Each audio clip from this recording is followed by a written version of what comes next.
little slow getting started because there's people still coming in. We've got a great crowd tonight. Thank you all so very, very much for coming. Can you hear me back there? Everybody hear me okay? Good, thanks. By the way, I want to thank Paul and Kim Thompson for allowing us to meet here tonight. Please give them a hand, would you please?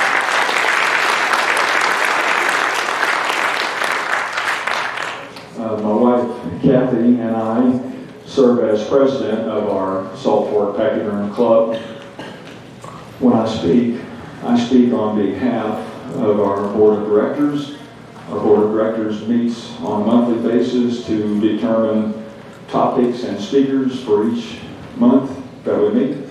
And we try very, very hard to make sure that the information presented at each of our meetings is based upon facts and truth and logic and common sense. And we have been discussing for several weeks now that these amendments seem confusing and hard to understand. And so that's why we dedicated tonight's meeting, our July meeting, to have a presentation of the pros and cons of Amendments 4 and 5. You just have to bear with me because I want to make sure I don't miss anything tonight. Our meeting tonight is going to be managed by two of our board of directors, Martine Teal and Marty Smith. Marty Smith will serve as the Master of Ceremonies. Before I turn this meeting over to Marty, I want to make a comment about our mural. The mural that's on the southeast side of the square that our club commissioned to have painted, in celebration of our nation's 250th birthday. As a club, we committed spending $24,000 to have that done. We did not receive any help from any fund of any kind, a source of free money of any kind. So all that money we've had to come up with, and so much of that money has come to us in the way of donation from individuals or groups that have felt motivated patriotically, and we have received donations of anywhere from $5 to $1,000. And so I might add that if any of you feel compelled to donate some money to our mural, you can see me or my wife Kathy or any one of our board members tonight or any other time. There's that. As is our custom, we start every meeting with a prayer and a pledge of allegiance. A prayer because our nation was founded on Judeo-Christian principles. And tonight, in a minute or two, Carol Barr Wolf will ask the Holy Spirit to anoint our gathering. Carol is a lifelong resident of our Marshall community. And after that, Marty Smith will lead us in the Pledge of Allegiance. And Marty Smith has served our country in the Air Force for 22 years. He served our county as its treasurer for 8 years, two terms. And he served this club as its president for many years before I came along. So with that, we'll get started because we've got a lot to cover tonight. I want Carol Wolf to come forward and she will say the prayer, and I'll hand her the microphone down there. You can stay seated for the prayer first. Welcome, everyone. Theodore Roosevelt once said, "Love your country, not for her wealth, but for her worth." So if you will pray with me, please. Dear Lord in heaven, here we are meeting to find information, truth, facts, and courage to stand for integrity in ourselves, in our elections, and in our whole country. Our country we love so well, so much. It's not easy to stay focused at times with everything going on in the world. So please be with us all here. We're trying to do right. Give us strength and wisdom. Send us your shield around us, the Holy Spirit to cover us. Help us all to be ready to know that you are at the helm of our country that we are rooting for and love and want to serve so dearly. The time is now. Amen. Amen. Thank you, Carol. Marty, and as Marty comes up on stage, for those of you that have served our country in the military, would you please now stand before everybody else? Thank you so much. Thank you so much.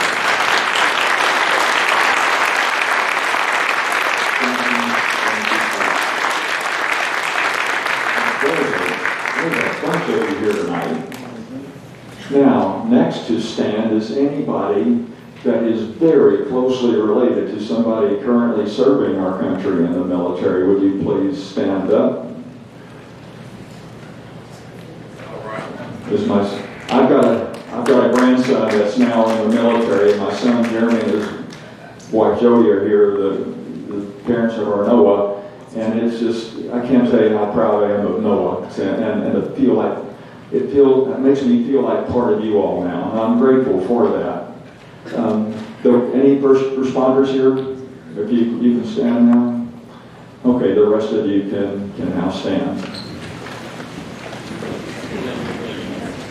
And I'll turn the meeting over to Marty now after he says the pledge. Thank you, Tom. I pledge allegiance to the flag of the United States of America and to the republic for which it stands, one nation, under God, indivisible, with liberty and justice for all. All right, everybody have a seat.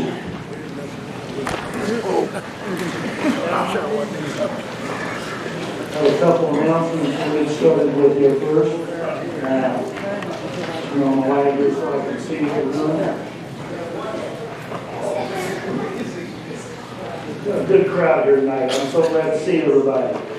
Okay, on our announcements tonight, I want to let everybody know we've got a table out back. I think there's some flyers for talking about the amendments, so everybody please stop by and pick up some. We've also got an exit poll going on. I think everybody should have seen the girls in there. That is Kip's daughters, and they're going to be conducting this exit poll. This was their idea, and I think it was a pretty good idea. Let's give them a round of applause. That's a pretty good idea. Okay, if anybody didn't get a exit poll, try to speak closer. Sorry, I can hear me. If anybody didn't get an exit poll, raise your hand right now. They'll bring them to you right now. We've got a guy here, we've got some folks over here. Keep them up, and they'll be by in a second and get them out to you. And Marty, they're anonymous. What's that? They're anonymous if they want to. Yeah, I'm getting ready to say that. We would appreciate if everybody would participate, but we don't want to know how you're going to vote. We're just trying to determine if you thought tonight's presentations were helpful for you to make your informed decision at the ballot box coming up in August. So please wait till the end of the program on the presentation, after the presentations before you answer your exit poll sheets. Do not put your name on them. We don't want to know who did what. That's not the point of this. So that's it with the exit poll. Got another one down here. It's got her hand up. A couple more. Yeah, they're coming back around. Keep them up. I also want to make a statement that our club does not, the Pachyderm Club, does not support or oppose the issues that are being presented tonight in these presentations.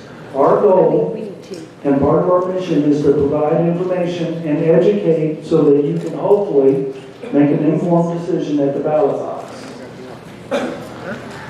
So tonight I want to go ahead and move on while we're still passing everything out. But tonight we're going to have speakers who are going to present to us why we should vote yes or why we should vote no on amendments 4 and 5. We will have a brief 15-minute question and answer session after each of the presentations. We ask that you please ask questions, but please refrain from just coming forward and making comments. Jeff will have the microphone over here, and he'll have y'all line up down this aisle over here on my left. Okay, Amendment 4. Shall Missouri Constitution be amended to modify current requirements that a statewide majority of voters may approve initiative petitions to amend the Constitution? Require a majority of voters in each congressional district to approve initiative petitions to amend the Constitution, and make to each voter the full text of initiative petition with their ballot. So first up tonight is going to be Mike Compton. He's going to speak to us on why you should vote no for amendment on Amendment 4. Mike Compton is the co-founder of Act for Missouri, the author of Keeping the Republic, a Citizen's Guide for the Next 250 Years. He is a grassroots advocate for constitutional government who analyzes legislation, educates citizens, and encourages Americans to become active participants in self-government. So at this time, would you please welcome Mike Compton?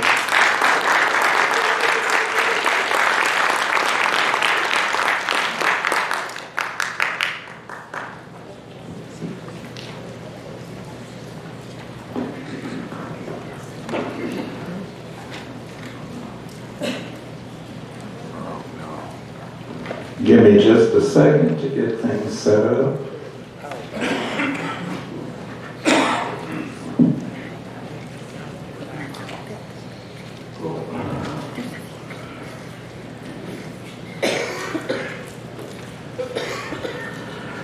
Have to reboot.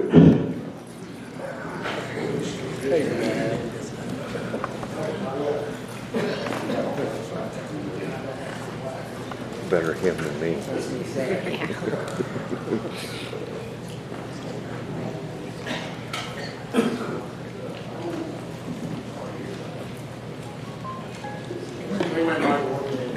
It's coming up right now.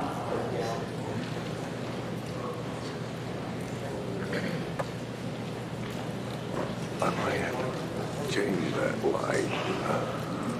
Sorry about this, folks.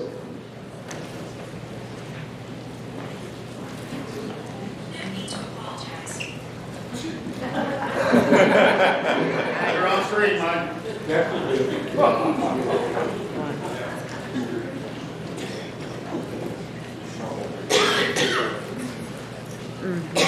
Technology.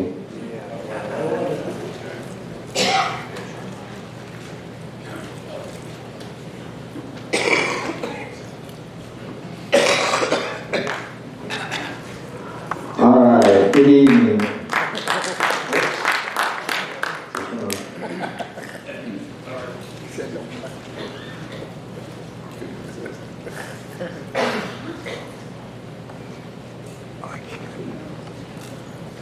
All right, we'll go with this.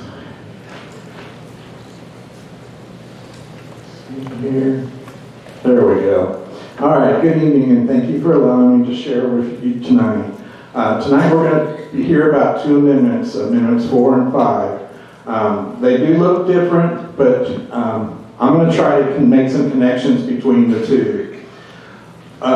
So, first of all, let me say that both of these amendments have goals that I agree with. We do need our Constitution made more difficult to amend, and I would love to end the income tax. The question is this the way to do it?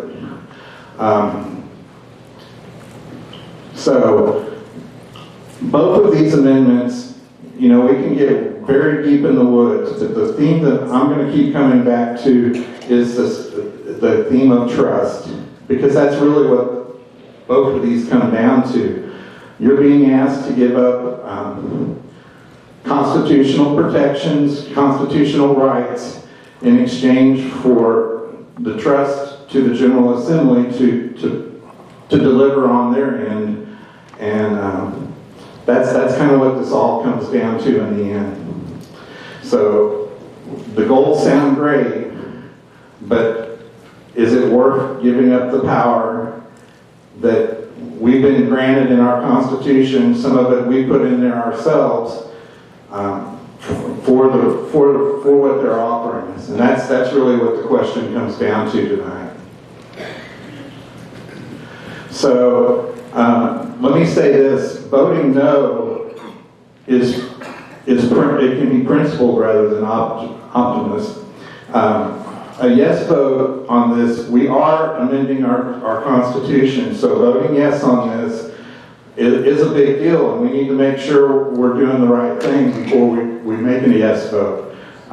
Voting no, however, to me, that's just telling our Republican supermajority to go back and do the things right.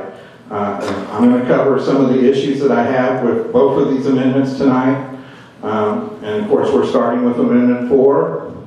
So the main issue with Amendment 4 is, again, let's first talk about how we can amend our state constitution.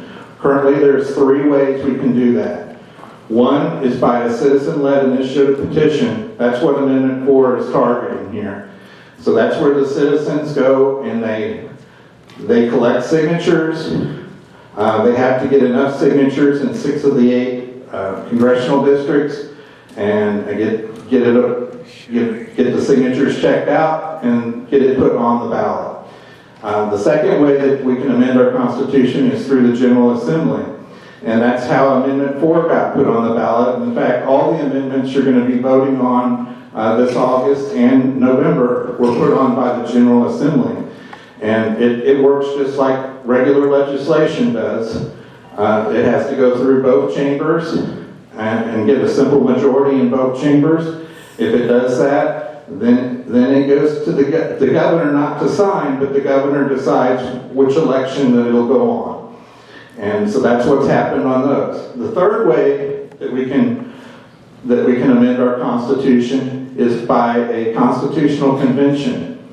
And that's where there would be delegates selected from, I think it's in the Senate districts, and they would go and meet and they would propose, and they could actually even rewrite our whole Constitution, and then that would also go to a vote of the people. So the end result right now is all of these would end up at a vote for the people, and right now that vote for all 3 methods is a simple majority.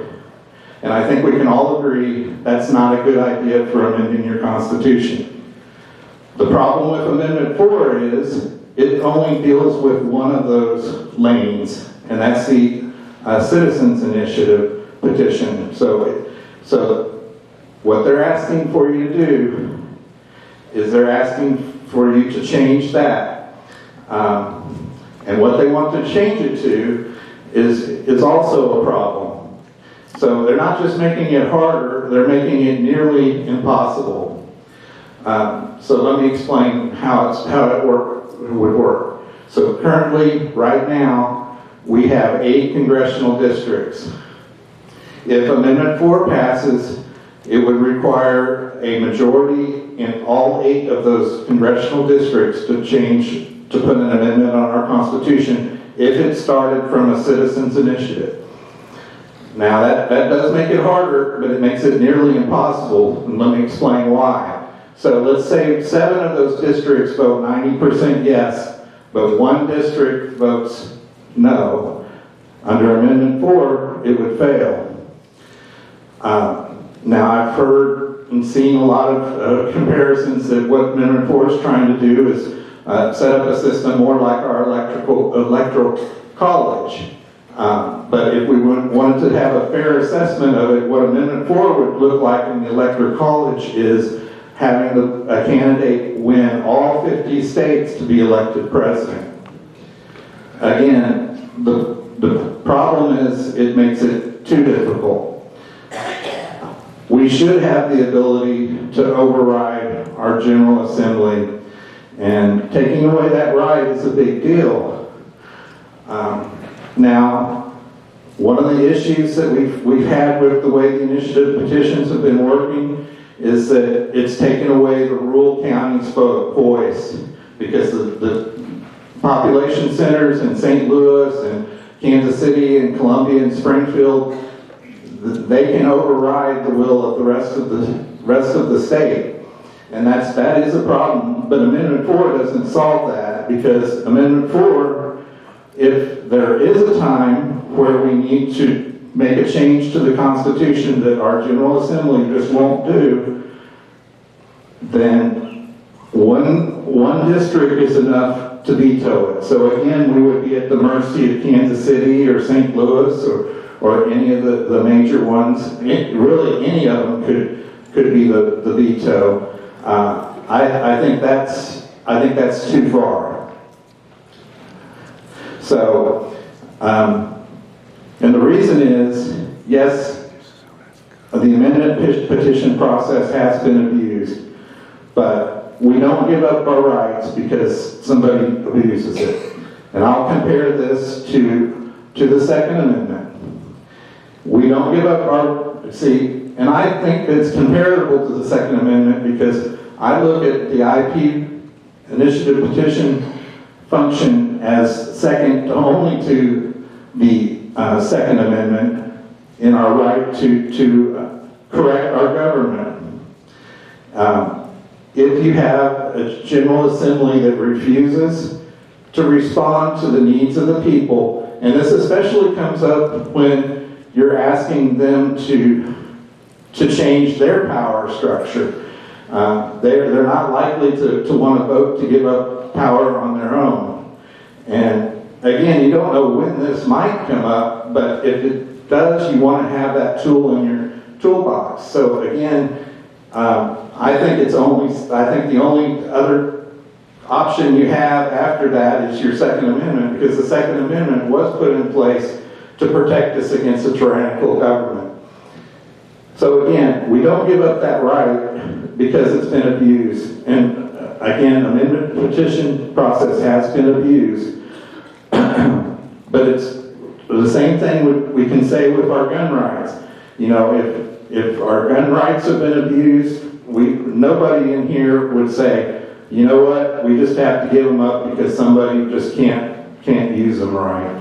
Or what we can do, and in this case, there are things we can do to correct this process and make it to where it's much harder to abuse than it is currently.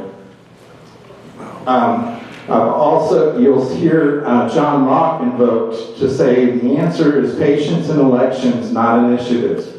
But Locke's own words, the people retain supreme power to remove or alter the legislation, not just restaff it. Legislative power is fiduciary. It's held in a trust.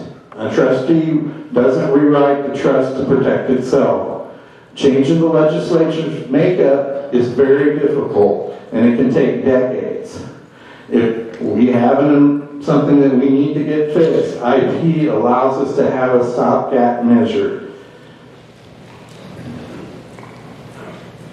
Supporters also point to keeping foreign money out of the petition process.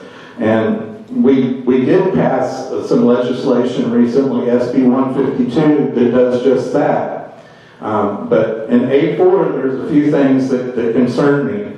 One is the Attorney General shall have exclusive criminal jurisdiction.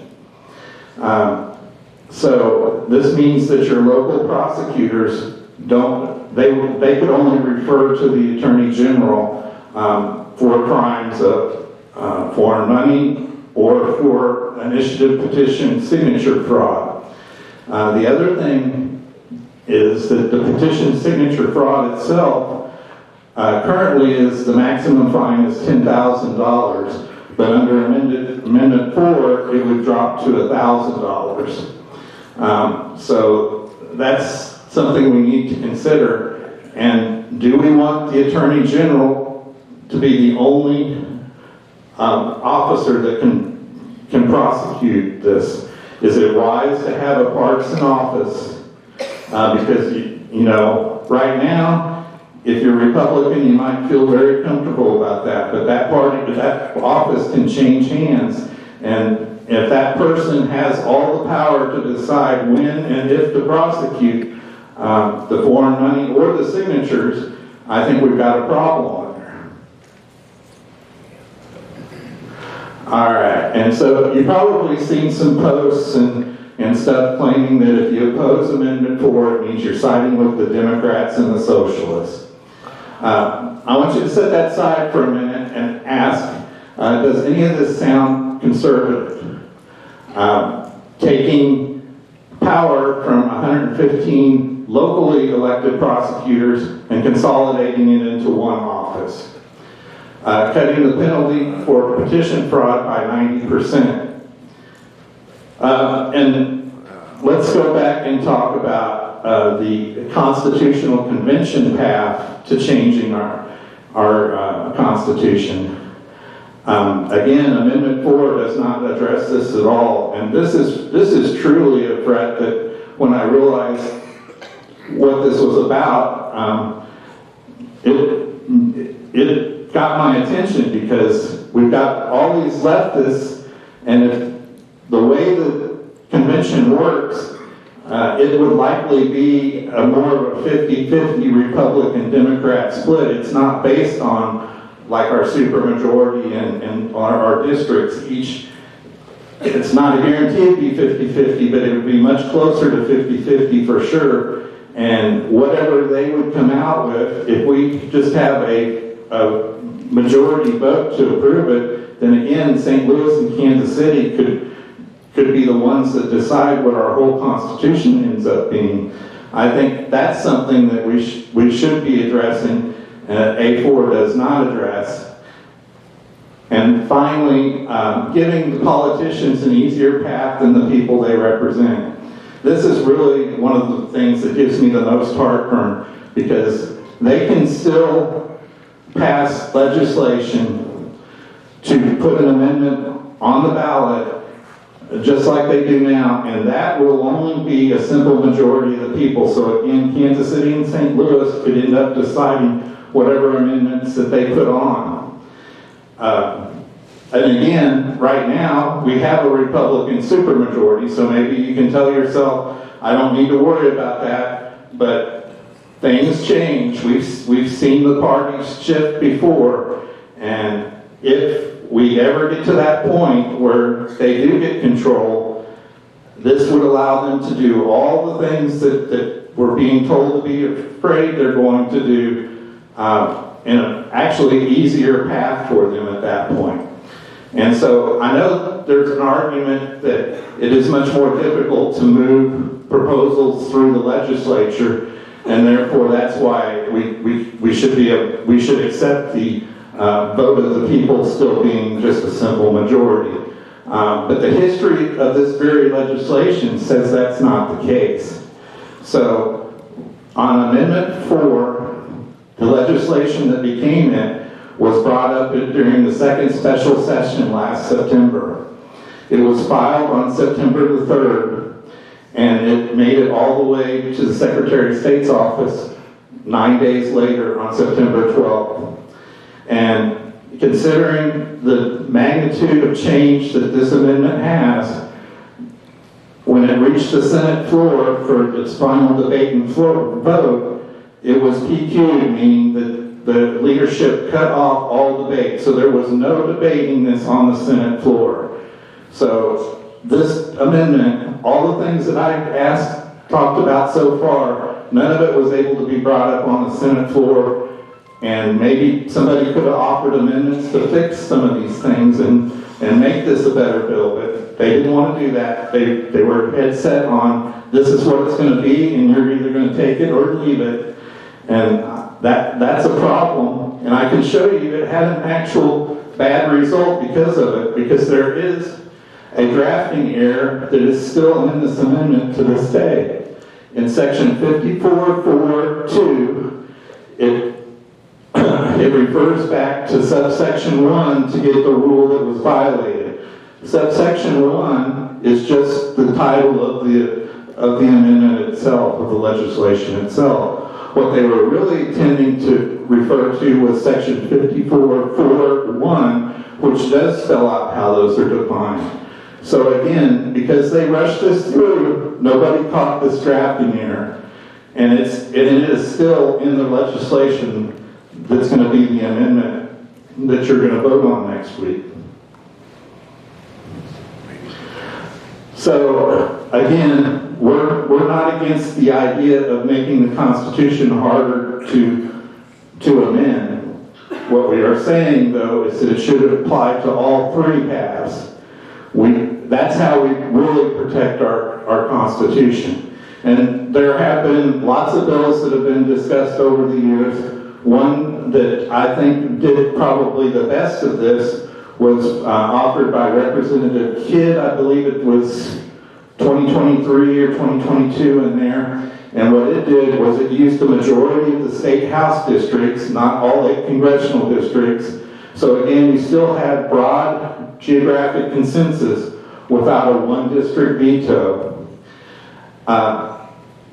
That is a better plan, and it also applied to all three paths. It applied to the citizen initiative, it applied to the legislative referral, and it applied to a constitutional convention. So it truly would have protected our Constitution from all fronts.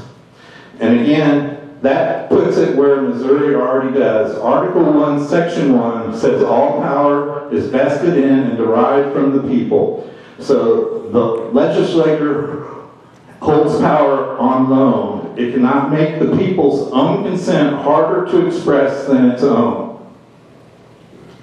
And another note, a safeguard's worth is in how often you use it. So again, I'll refer back to the Second Amendment. The Second Amendment was never about self-defense. It was put in place as a final check on a government that slips beyond the people's control.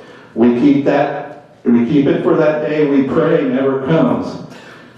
Now, conservatives have rarely used the initiative petition, but if that day comes when we must override a runaway legislature and that tool is gone, it's our children and grandchildren that will pay for our short-sightedness this cycle. So again, Amendment 4, in my opinion, does not protect our Constitution. It only decides who gets to abuse it. The billionaires that they tell us to fear won't walk away if Amendment 4 passes. They'll just hire more lobbyists in Jefferson City, where big money is already the strongest. This closes the people's path, but it holds the legislature's path still wide open. So if there's a change in the party, this will make it very easy for them to do exactly what they've done through the initiative petition abuses that we're all upset about. Now, when we get talking about Amendment 5, it's kind of a similar theme. It's about what are you willing to give up for what they're willing to offer. My advice is let's say no and send them back to give us a better bill. And with that, I will turn it over to Melissa.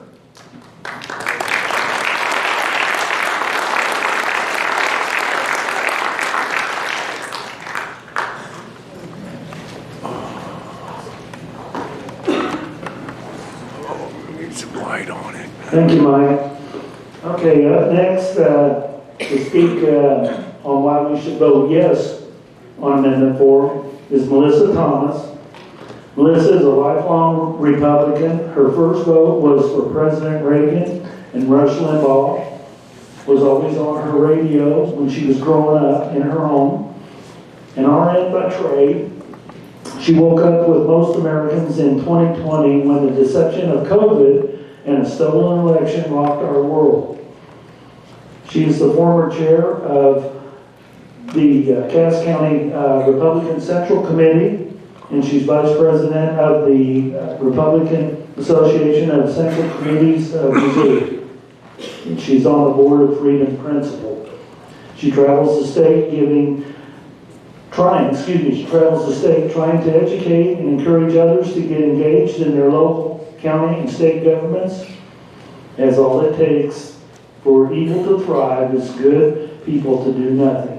So please welcome Melissa Thomas. Thank you. Honey, I need that state constitution down there with my paper in it. This is my husband and my helpmate.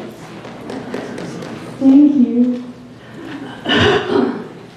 So, some of you I I know, because you have been to the repack mode classes, as the Republican Association for Central Committees here in Missouri. We've got a board, and we go around the state teaching Central Committee people or just community people who want to be active in the Republican Central Committee what those laws are like. And I recognize some of you from some of those classes, so it's good to see you again. Let's get to know each other a little bit before I start in. Prior to Mike's presentation, how many knew how to amend our Constitution? So, 10. What was your question? Prior to Mike's presentation, how many knew how to amend our Constitution? So 20. I don't know, I'm a horrible judge. Have we got 150 in this room? 165. 165. Okay. So, as Mike said, there are 3 ways to amend our Constitution.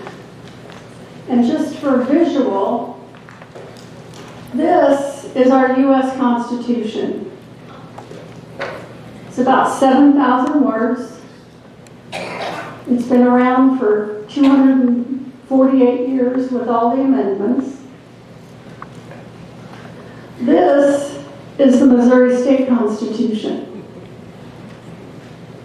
This section right here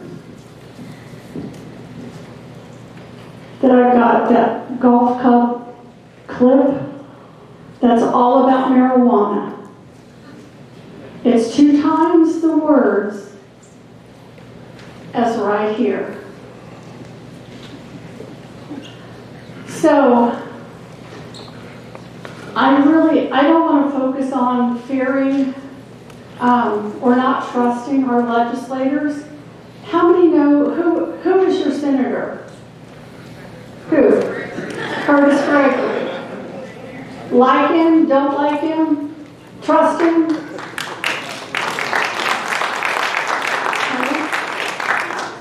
How many have his number on your cell phone? And you can call him and talk to him, and I'm assuming that you do. Who's your rep? Mike Nolte. Mark Nolte. Like him, dislike him? Have you called him? Have you been in his office? Yeah. Good. Because that's what it takes for our governments to work. I've heard numerous legislators say, don't ever trust a legislator. Don't trust them. Because they're human just like you and I, and they make mistakes. Has anybody ever seen a perfect bill come out of our state house or out of D.C.? And you won't, because there is no such thing as a perfect bill. There's no such thing as a perfect amendment. I will tell you that our current initiative petition was not always in our state constitution. It was started back in the early 1900s by the Woodrow Wilson Progressives. And if ever there was a socialist progressive president, it was Woodrow Wilson. It is not about serving citizens, or it's all about special interest. It's all about monopolies. It's all about big companies coming in and taking over your state.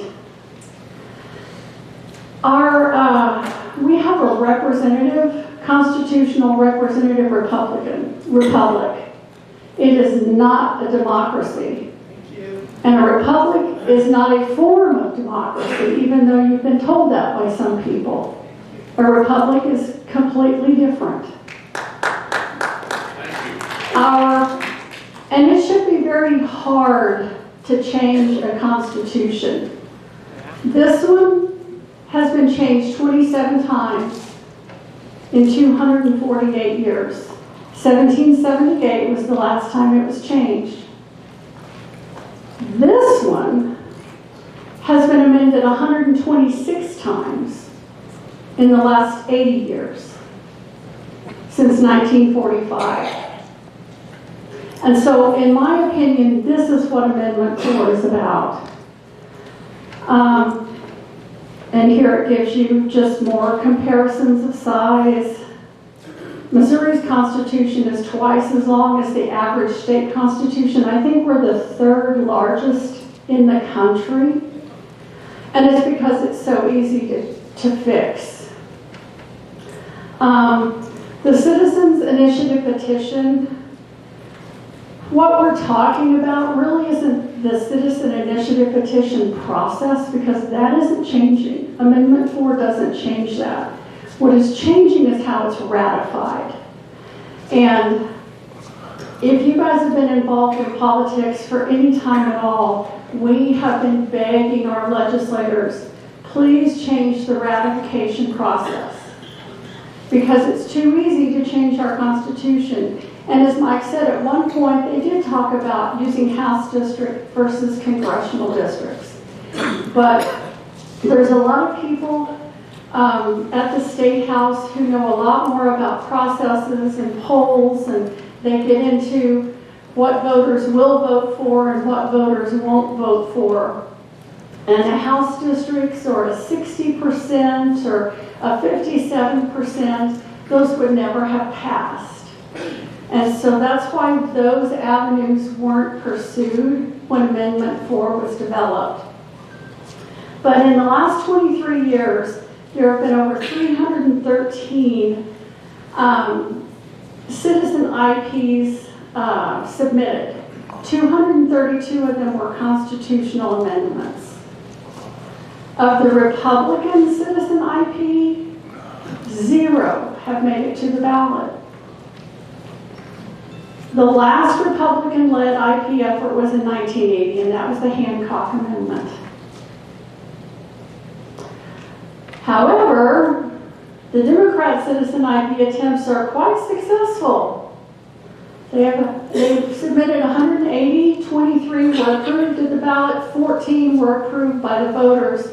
They have a 60% success rate with our current initiative petition ratification process.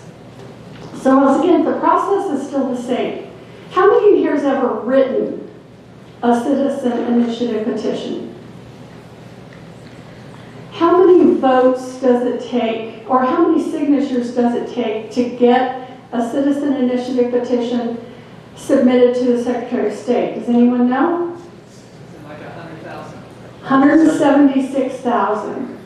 And usually they try to do 300,000 because they lie, and they cheat, and they steal.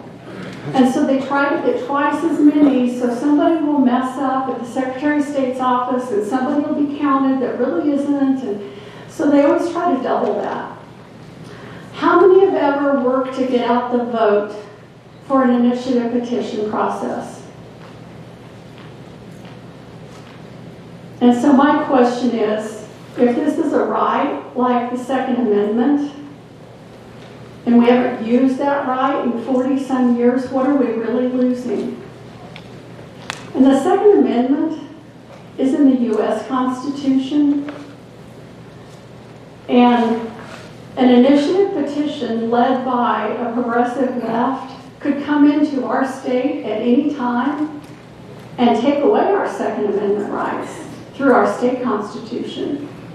And it will be on the chopping block, along with homeschooling, along with the horrendous abortion stuff that went in 2 years ago for Amendment 3. All of that was brought in by the progressive left.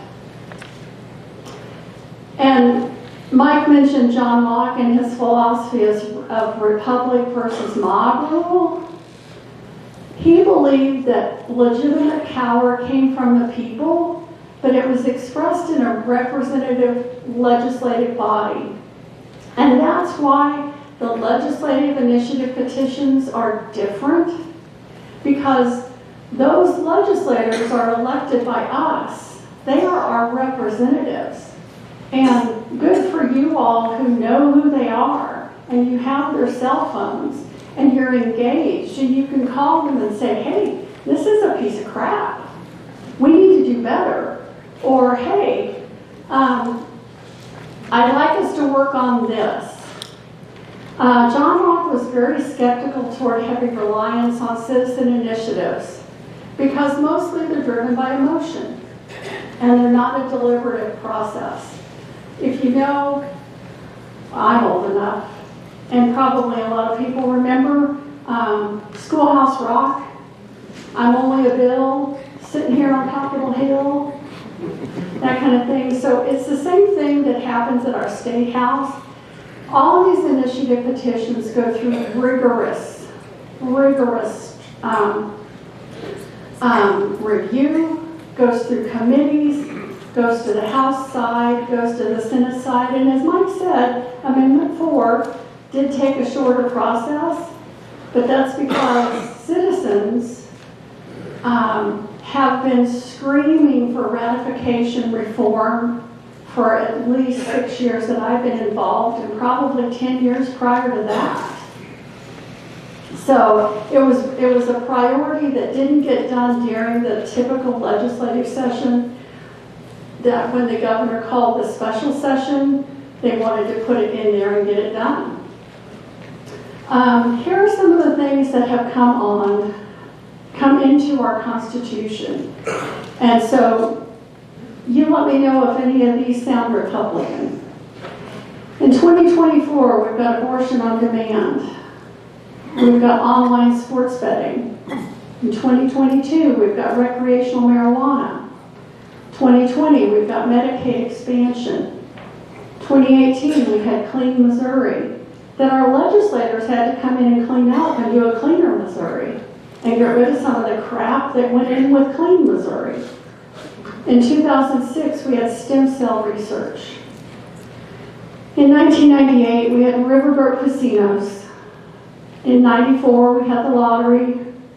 And in 84, we had a horse racing commission. Do you all at this point feel like you're winning with our current initiative petition ratification process? I'm not. I would give up 100 rides to make this stop, because this isn't getting better. Because, do you know why?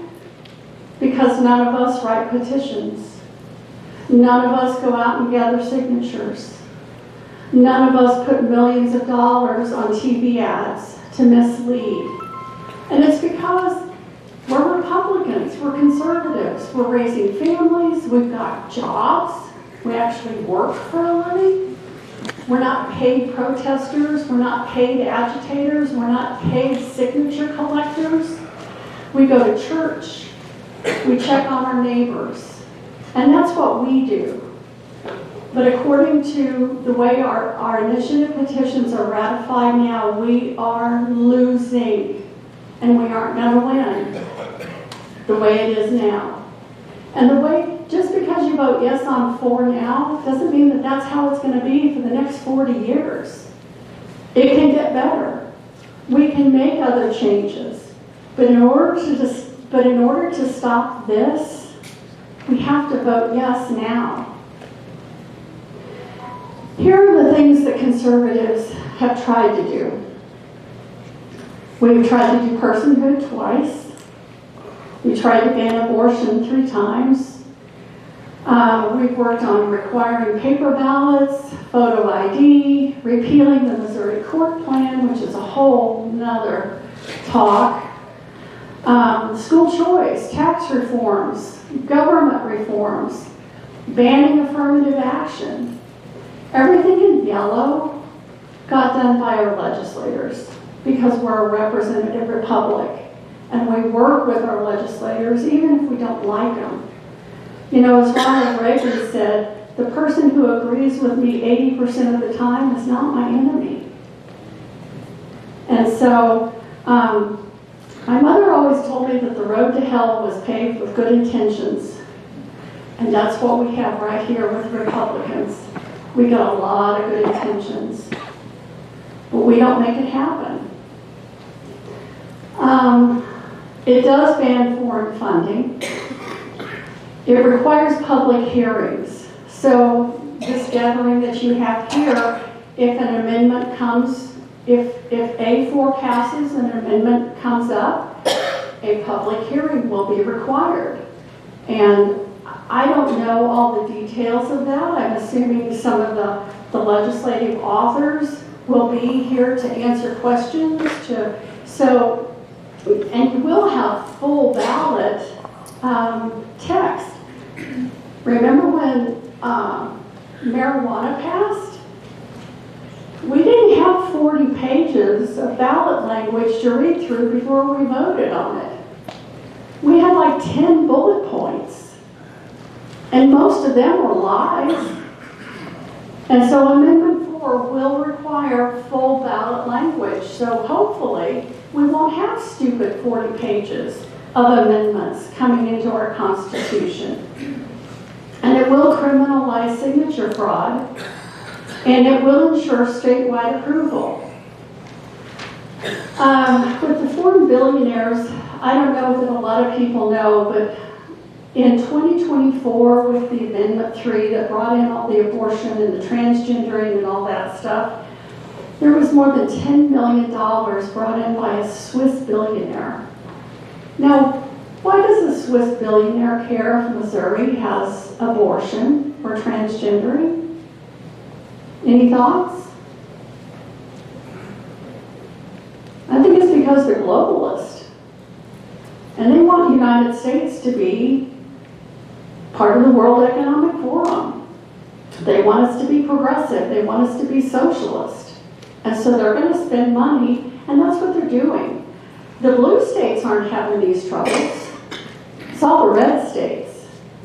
And so they're bringing in all this foreign money into red states to change our Constitution, because that's harder for legislators. We can't work through our legislative body.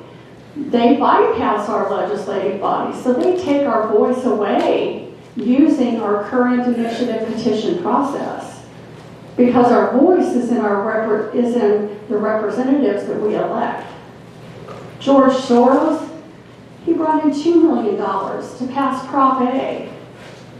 So what does George Soros care about small businesses giving part-time employees health care and days off? It's because they want us to be blue. They want us to be socialist. And that's what they're working toward. They're playing the long game. In 2024, 8 of the 114 counties, or only 12% of Missouri's population, passed Amendment 3. And that's what Mike was talking about earlier.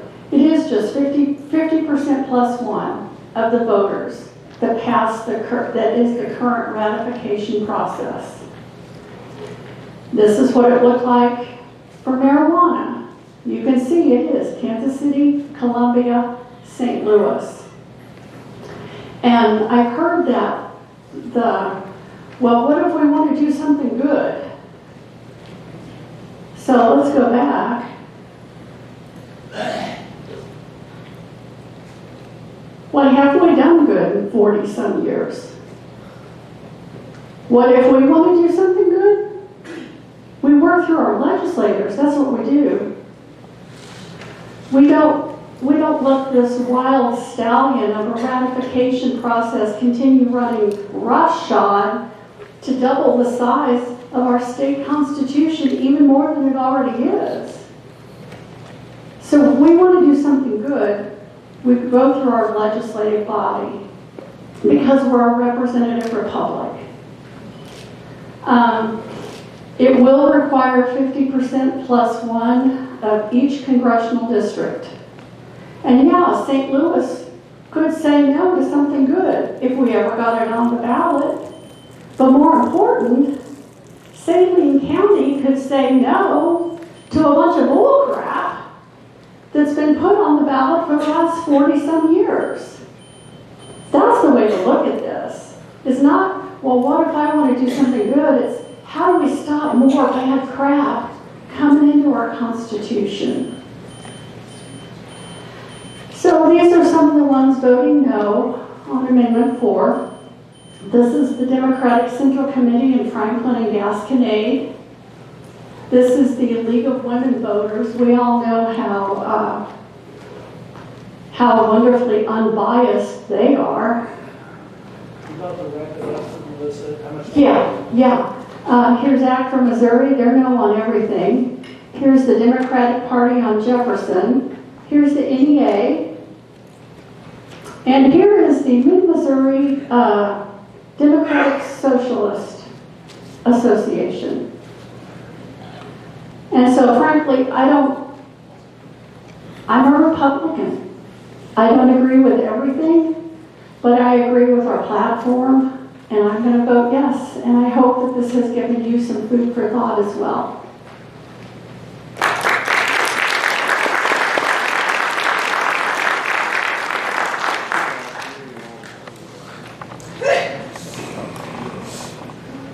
Thank you, Melissa. Okay, we're going to have a question and answer session here.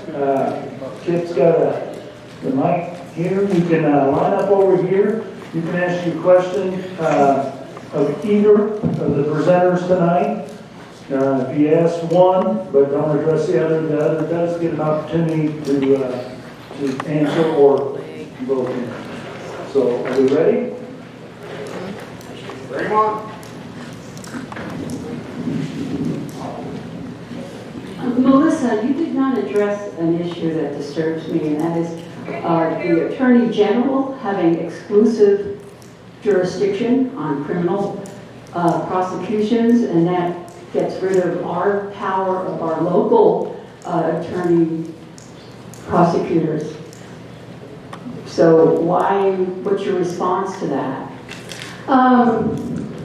Well, I think that currently how it is, and where's Tom? Tom Estes probably knows this better. I think currently it is the Attorney General who addresses any kind of election fraud. It doesn't ever go to our local.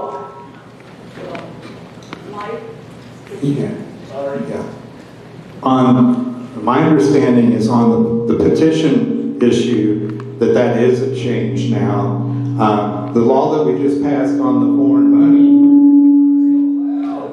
try to get in a spot where maybe we aren't feedback. The law that passed on the foreign money, I believe, does have the Attorney General already being the jurisdiction, but I think the change is on what's in the law right now against the signatures, and that's what would now also be of the full jurisdiction of the Attorney General. So if we vote no on Amendment 4, does this stop this? Well, it would stay as it is now. Thank you. Sorry. You're doing a great job, Kip.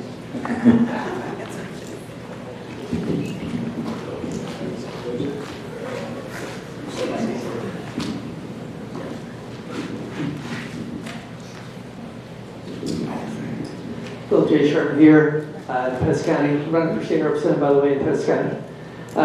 So I like your analogy, Mike, about if it's not unified, then like the Electoral College, having them in all 50 states, because a lot of people might not know, but slavery wasn't going to be part of our country, but there were 2 states that disagreed with getting rid of slavery. It was actually part of the original Declaration of Independence otherwise. But because 2 of the states didn't agree, we got slavery for the next 75 years. Yeah, so anyway, I don't know that I have much of a question, but yeah, I have a comment. Please refrain from comments. We are just wanting to take questions. But thank you, Philip. This is for Mike. You said there's a lot that you agree with in Amendment 4, and I think we need IP reform. We definitely do, but it should apply to all 3 paths to it. Yeah. What we really need is to change how our Constitution is amended regardless of the path. I understand that, but Republicans have been in control for a decade. What gives you confidence to think that they're ever going to be able to stop what's been going on? Well, that's why I say we have to vote no on this, because if we vote yes, they will never fix the other pathways. And eventually, one of two things is going to happen. Either the Democrats will eventually get control of the legislature, and they will put all this stuff that we're fearful of having happen in that way through the legislature, because again, the legislature path, when it gets to the ballot, it's still 50% plus one. Or we'll eventually see somebody put together and get the momentum to do a constitutional convention, and they'll change our constitution that way. And that's the bigger fear for me, because they could actually rewrite our whole constitution, and then Kansas City and St. Louis could end up being the votes that decide what's in it. If this passes, we can stop it. No, we could. We can still, all districts have to approve even if the legislature. No, it doesn't. If this passes right now, if Amendment 4 passes, if it comes from the legislature, it is still 50% plus one. That's one of my big issues with Amendment 4. It doesn't go back to the 8 districts? No, it does not. The 8 districts is only if it comes from the citizens. That's one of my big issues with this. Does anyone know when the last time we had a constitutional convention?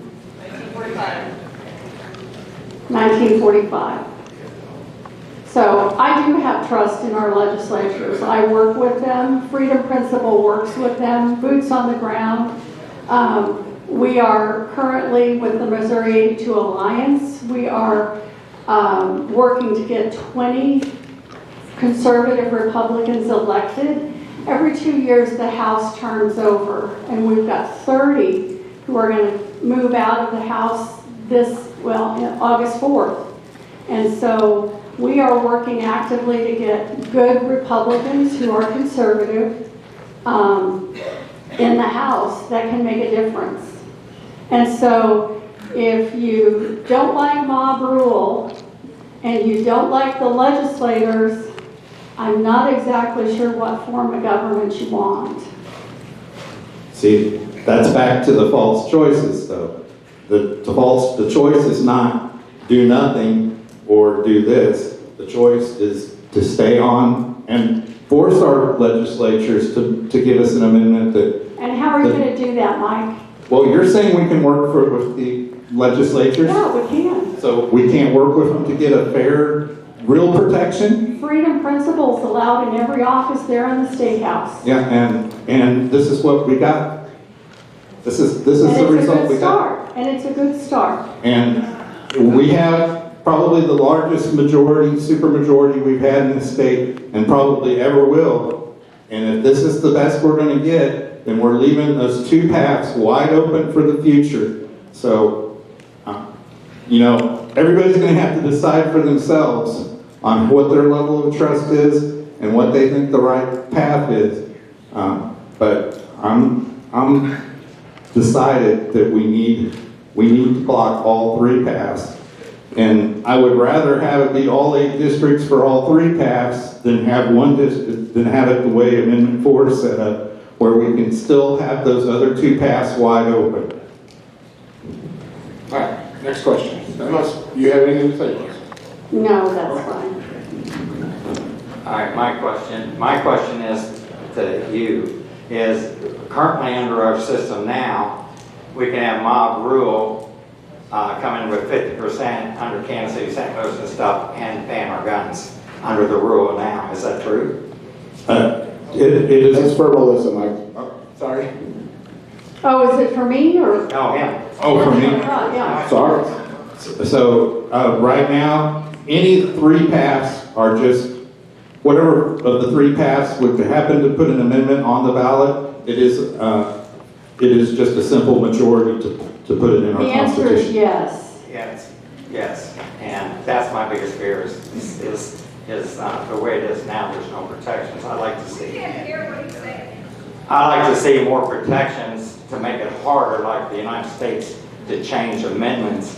And it's too easy in Missouri, and I'd like to see how this vote no protects us. Well, again, a vote yes right now would only be a temporary fix, would only be a temporary protection. Because again, if the legislature were to turn over to the other party, that very fear would be there, and they could act on it, and it would actually be easier for these outside billionaires to fund that than to fund an initiative petition where they got to gather all the signatures. And unless we fix all three, we're leaving ourselves open. I like temporary fixes. I do temporary fixes to my plumbing, to my electricity, until I can get everything together to get the permanent fix. A temporary fix is better than no fix at all, and that's where we're at. Okay, thank you. Do either of you know what's sitting at the Secretary of State's office right now regarding an upcoming initiative petition that could hit our ballot in November? I'm aware of it, yeah. Yep. Will you explain that to our crowd? Go right ahead. So it has to do with changing how, basically, I think the one that you're referring to is the one where the people, if they pass an initiative or petition, it would require like 3/4 of the legislature to remove that. Yeah. That is what I'm referring to. And so under that situation, we wouldn't even have the opportunity that we're going to face in November, my understanding, to overrule what initiative petition brought to this state with respect to amendments. Because it took a PQ by our supermajority to get new Amendment 3 on our ballot for November. And so I am questioning whether the desire for a perfect new Amendment 4 is really what we should be trying for, or as you said, Melissa, is temporary and incremental a good process to stop this sort of thing? That's my question. So, and you're correct. If Amendment 4 fails, then that amendment will go on the November ballot. It will likely pass because it only requires 50% plus one, and it will hamstring our representative republic. It will make sure that anything that has to come from the legislature has to be 80% at the House and the Senate. And that will be impossible because there are no perfect people and there are no perfect laws. But we have safeguards that we can put in place, and Amendment 4 is a safeguard. And Amendment 4 is a safeguard for us to pull back Article 1, Section 36, which is the old Amendment 3, which is a whole different discussion after this August election. But if we can pass Amendment 4, then we can hopefully pass Amendment 3 in November and start bringing our state back to a pro-life state. Because we were never pro-life in our Constitution. We were pro-life statutorily.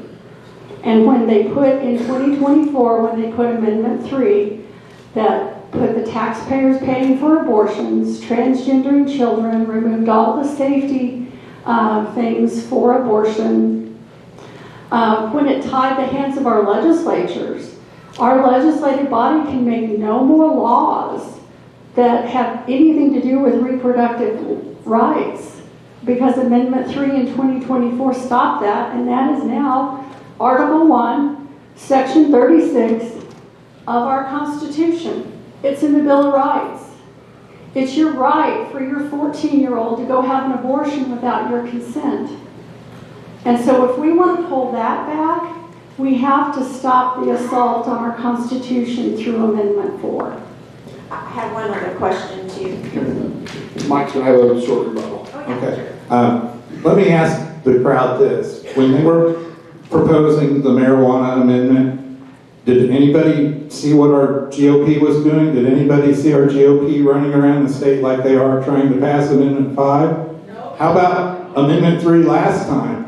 No. Did we see a concerted effort where we have town halls all over and they've raised, what, $16 million to get Amendment 5 this cycle on? Did we see that fight? See, this is something we need to think about too. And yes, if it's on the ballot in November, it's going to take that kind of effort. And our GOP has failed us time and time again. So at some point, we're going to have to get together as citizens and deal with these, because we can still win. We are still the majority.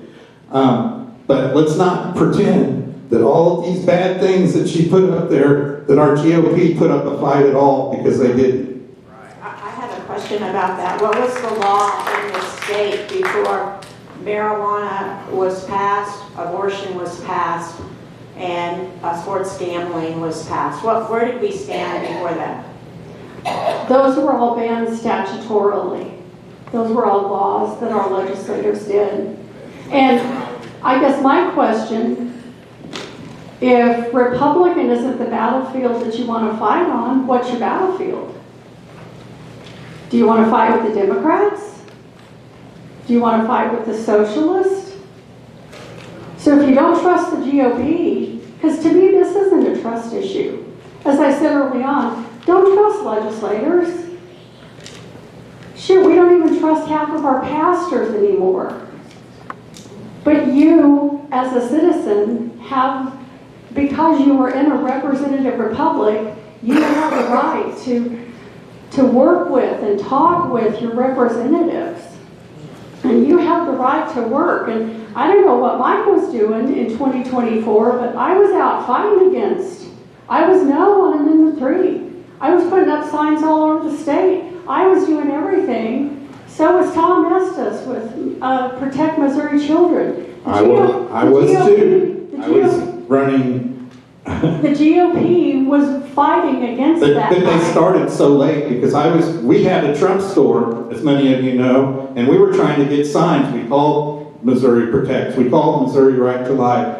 We had trouble getting signs when people wanted it. We had people that wanted to make phone calls starting as early as July. We had people that wanted the door knock. We couldn't get access to the apps until September.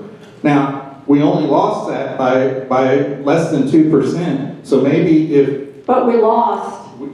Well, lost. But still, GOP... It's an F. It's an F, Mike. It is an F. You lose, it's an F. That's I don't disagree, but it's... Then vote yes on 4.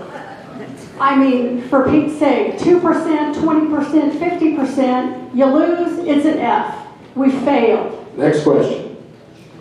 Okay, so I've got a question this time, all articulated. So you mentioned there's never any perfect bill or perfect constitutional amendment. Well, when has the legislature ever revisited an issue that has been passed into the Constitution when it was brought to us from the legislature? Do either of you know that? Well, Cleaner, Missouri. Yeah. There was another one. Tom, do you remember? He's asking about when we overturned an SJR, not we overturned an ID. Oh, okay. I don't know the answer to that. When you've actually gone back and cleaned up something that was passed, but we needed a better version, yeah. So. Well, we did Cleaner, Missouri. Yeah. Okay. And we got one more. So, do either of you have any idea how long this Amendment 5 income tax? We're not doing Amendment 5 yet. Okay. All right, we're going to wrap up that for questions on Amendment 4. Thank you both.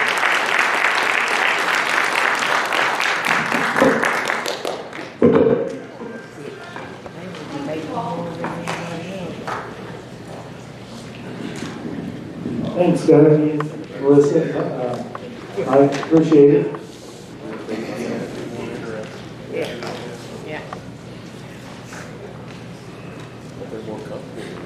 All right. We're going to move on here to Amendment 5. The question on the ballot: shall the Missouri Constitution be amended to require legislative phase-out of individual state income tax based on revenue growth and authorize the expansion of sales tax and use tax, curtail constitutional limits on taxing goods and services, and require local sales tax rate cuts without reducing school funding if local sales tax revenues increase. Mike Compton is now going to speak on why you should vote no. And let's see here, can we turn that over to Mike?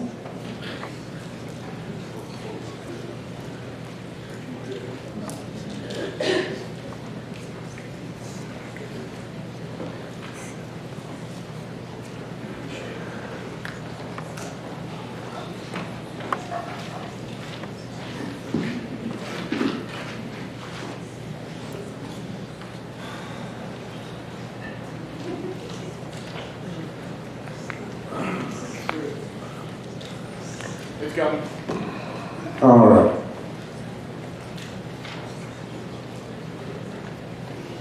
Give me just a second to switch out the slideshow here.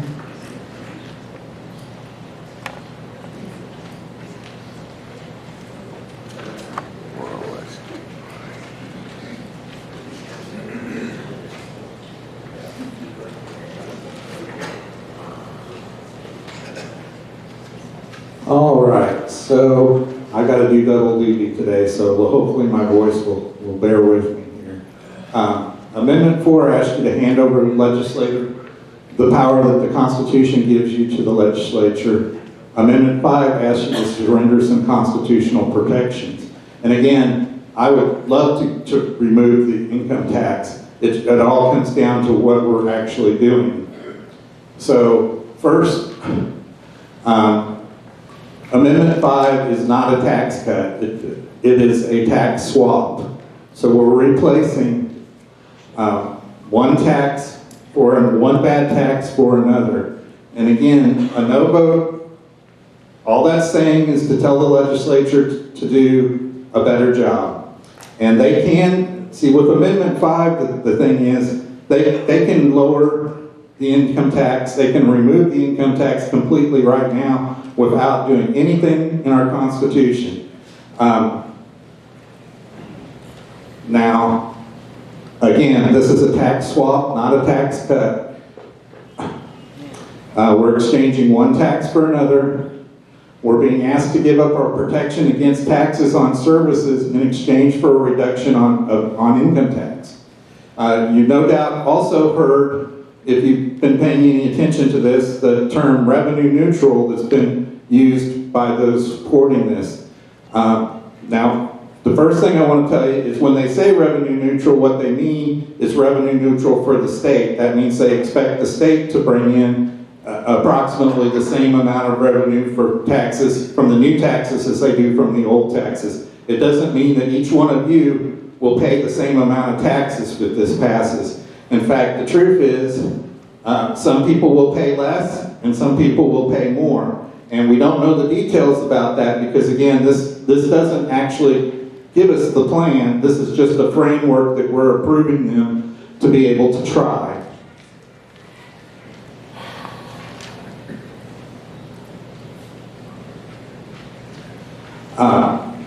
All right, so supporters of Amendment 5 say it closes a loophole. I've seen this in some of the commercials and some of the town halls that they've had. And when they talk about a tax loophole, I think most of us think of like a corporate tax loophole or a special interest tax loophole that's been added. But if you want to understand what they're actually talking about here, the loophole that they're talking about is the protection that 57% of Missouris voted to put in 2016 to stop them from taxing new services. So when they say loophole, they mean your protection against them taxing additional things that were not taxed before 2015. Also, this also had kind of an interesting path through the legislature. And I think this really comes into play more on Amendment 5 because, again, Amendment 5 really relies on us trusting them to do the right thing.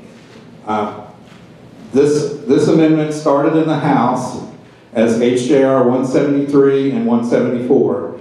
It went through committees in the House and passed on the House floor. It went to the Senate, and it had a committee hearing in the Senate, and that was actually quite the hearing. There were lots of people on both sides. It was actually very informative. It was a good hearing.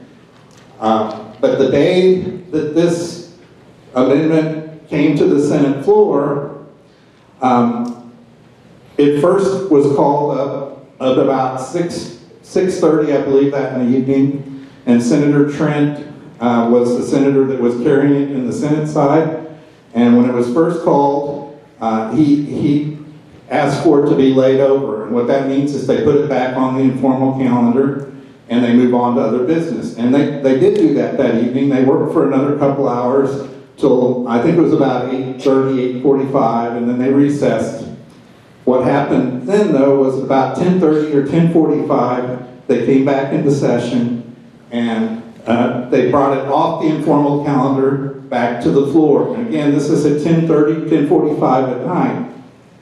And when they did, Senator Trent substituted the bill, and there were quite a few major changes from what had hearings on and what people had been able to look at and read beforehand.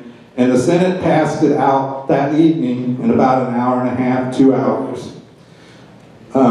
One of the changes that they meant was in the earlier version, there was actually a formula for reducing the income tax just by revenue, which is kind of what we've been doing right now, in case y'all didn't know. We've been reducing it down step by step. We're down to 4.75% right now. We can get it down to 4.5% under the current legislation that we're doing this under, just based on if revenue increases, we can use that to reduce the rate overall.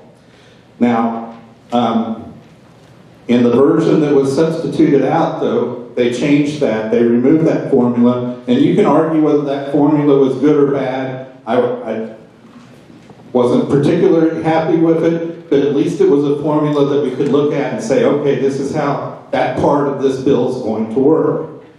What they replaced it with just says the General Assembly shall enact legislation to reduce and eliminate the state income tax by requiring reductions to the top rate based on revenue growth until such tax is eliminated.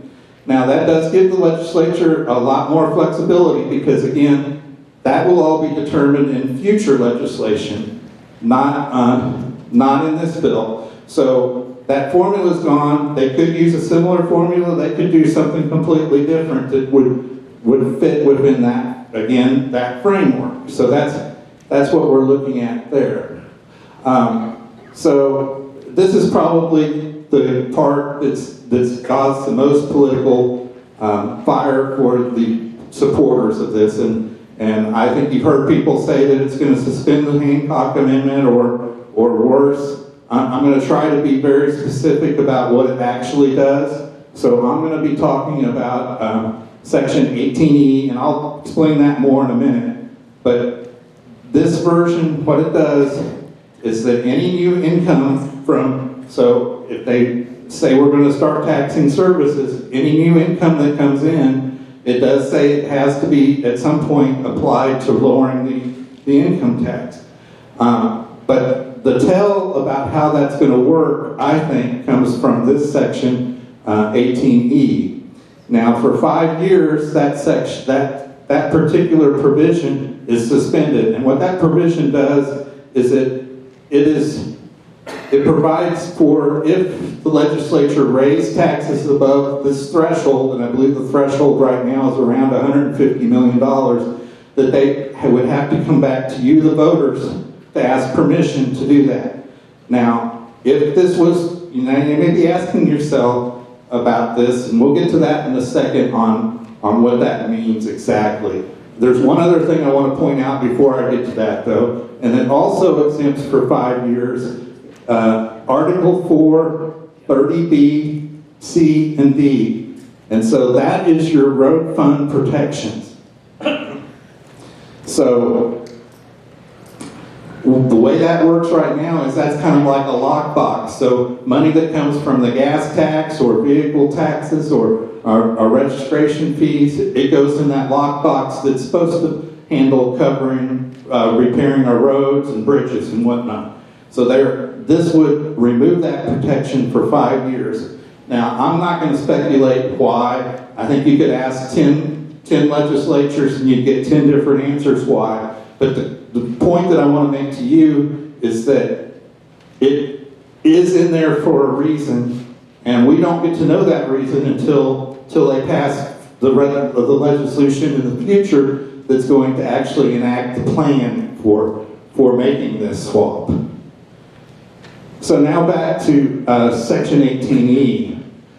So Section 18E was added by the voters in 1996. It was in response to what had happened is the legislature over the years had found ways to get around the Hancock Amendment, and the people wanted an additional protection. And so that's what this is about. And again, the idea with Section 18E is that as long as they could raise taxes on this and lower taxes on that, and as long as it didn't violate that threshold of $150 million, where it's at now anyway, then that was fine. It didn't have to go back to the people. But if it went above that threshold, it would trigger this, and they would have to go back to a vote of the people. So again, you may be asking yourself, well, aren't they all saying that Amendment 5 is revenue neutral, that we're just swapping one tax for another? Well, I think what this tells us, though, is that by leaving this in here, is that even though it says in the amendment that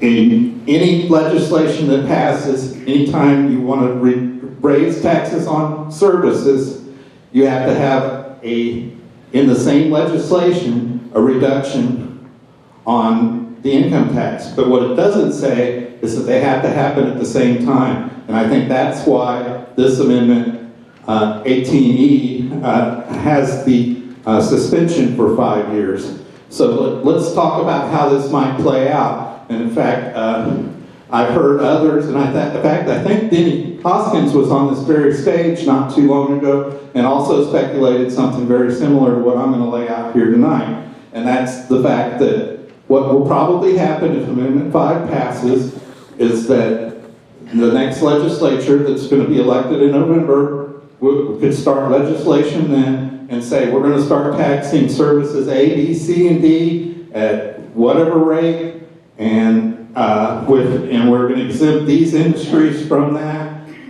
set all that up and say, and at some date, X date in the future, we will see how much we collect, and then we will reduce the income tax by that amount. Now, that means, of course, that for whatever time period between when they start taxing you on the services and they actually make the adjustment to the income tax, that they will be double taxing you. So again, now this part is my theory, just trying to figure out why in the world they're doing it this way. But my thought is we've run out of the COVID money, right?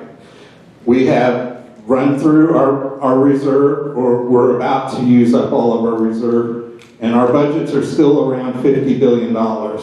And the legislature has kind of backed themselves in a corner to where it's very, very difficult for them to make those cuts. And so is this just trying to kick the can down the road and buy a couple of years where they can have these new taxes from services to fill in that gap while they try to figure out some other answer? I don't know, but that's just speculation. But again, the amount of heat that they've taken for Section 18E has been probably the biggest fight that they've had on trying to get this passed, and people were very reluctant to give that up, and justly so. So let's talk about what the alternative could have been if they had not suspended 18E for the 5 years and just taken it completely out. Earlier versions of this bill, this is one place where it did improve, was earlier versions of the bill had other parts of the Hancock Amendment included, and they removed them earlier on, but they left this one section in. So if they had removed this one from this legislation too, then let's say Amendment 5 passed, they again go start crafting legislation to tax new services that haven't been taxed. They pick which ones, how much, and then when the offset will occur. But this time, because if this wasn't in here, they'd have to come back to you and say, okay, you gave us the chance to do this, and now we're asking you, this is what we came up with, this is the actual plan, will you pass it and let us do it? And that would have been a chance for you to have a chance to see what they've done. But because Section 18E is still in there, it's going to mean that all they have to do is pass the legislation, and even if it violates that threshold, which it surely will, because our income tax brings in $9 billion, so we're talking a lot of money, a lot more than $150 million, even if they do it in chunks that are going to require increased taxes. At least in that interim, before we get to the others, because it's going to be two sides, I'm sure of that there's going to be an increase on the services, new services, and at some point they'll make it right at the other end, hopefully, unless they come up with another scheme in the meantime. But anyway, that's probably the biggest concern with Amendment 3 that everybody's been talking about. So another thing that I've seen in the ads that I think is disingenuous, if you've watched any of the television ads, they'll say it's going to eliminate the income tax and it's going to lower your property tax. Now, to be fair, it possibly could, but I'm going to tell you why I think that's highly unlikely. So the idea here is that your local political subdivisions, like your county and your cities, they already have sales taxes in place. So if the legislature expands what's being taxed, they will also see money coming in for things that they weren't getting money for before. And the idea is that we don't want them to have a windfall from that. So there is a clause in here, and this was another one that changed in the last version. The first version said that they would have to do this annually. So every year they'd have to look at it and they would have to make an adjustment. And they had 5 different categories they could pick from. And basically one category was their sales tax.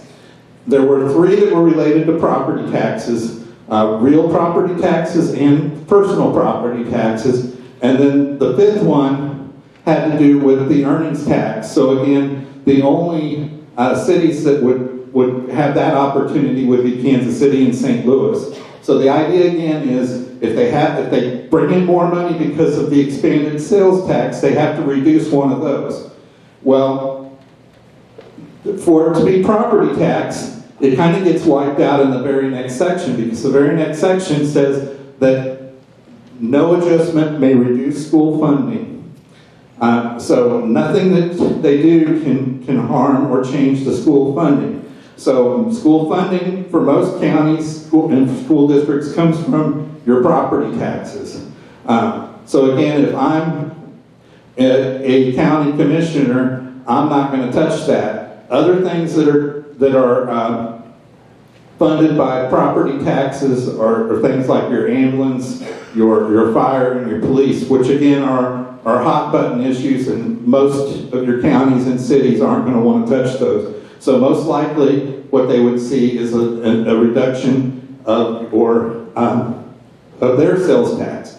Now, in the earlier version, they had to do this annually, so it's kind of like an annual, make sure everything stays the same. In the latest version, though, they changed this to a one-time correction. And it went from 100% to 97%, which they're saying was to make up for inflation. So again, the real question even comes down to if you trust the legislatures that are there now. Again, this is going to be over a 5-year period. Like the governor in his State of the State said that he would, and he said again here in interviews just in the last few weeks I've seen, that he would veto anything that taxed healthcare, real estate, or agriculture. And whether or not you believe him or not, he may not even be the governor, because we will have another election for governor within this time frame. And if you do believe him, that's great, but there's one thing to point out on that. None of those exceptions were written into this legislation, so it is going to be a completely trust issue on that. You're going to have to trust him. There was only one exception that was placed in this legislation, and that was for the marijuana amendment that passed. So that's the only thing that's given an exemption in this legislation. Everything else, all other services and stuff is on the plate potentially for them to use. Now, politically, will they be able to do that? That's a question you're going to have to ask yourself.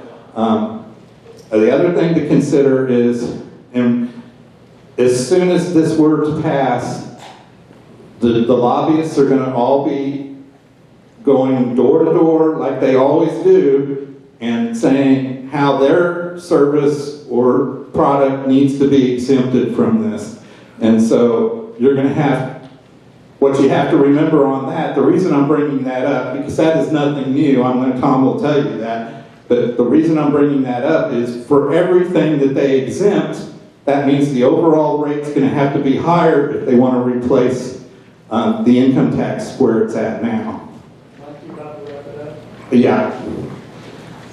So we all know the real problem is spending. I won't belabor that point too much, but there is a way to do this without it. Arkansas is doing this right now. They're kind of following the pattern that we have been, where they reduce their income tax based on revenue coming in and on waste that they find. We could definitely do that, and we wouldn't have to change our constitution or remove our protections, and it might take longer, but it would be a more stable way to do it. And if any of you know anybody from Kansas also tried to do this, and it was an absolute disaster.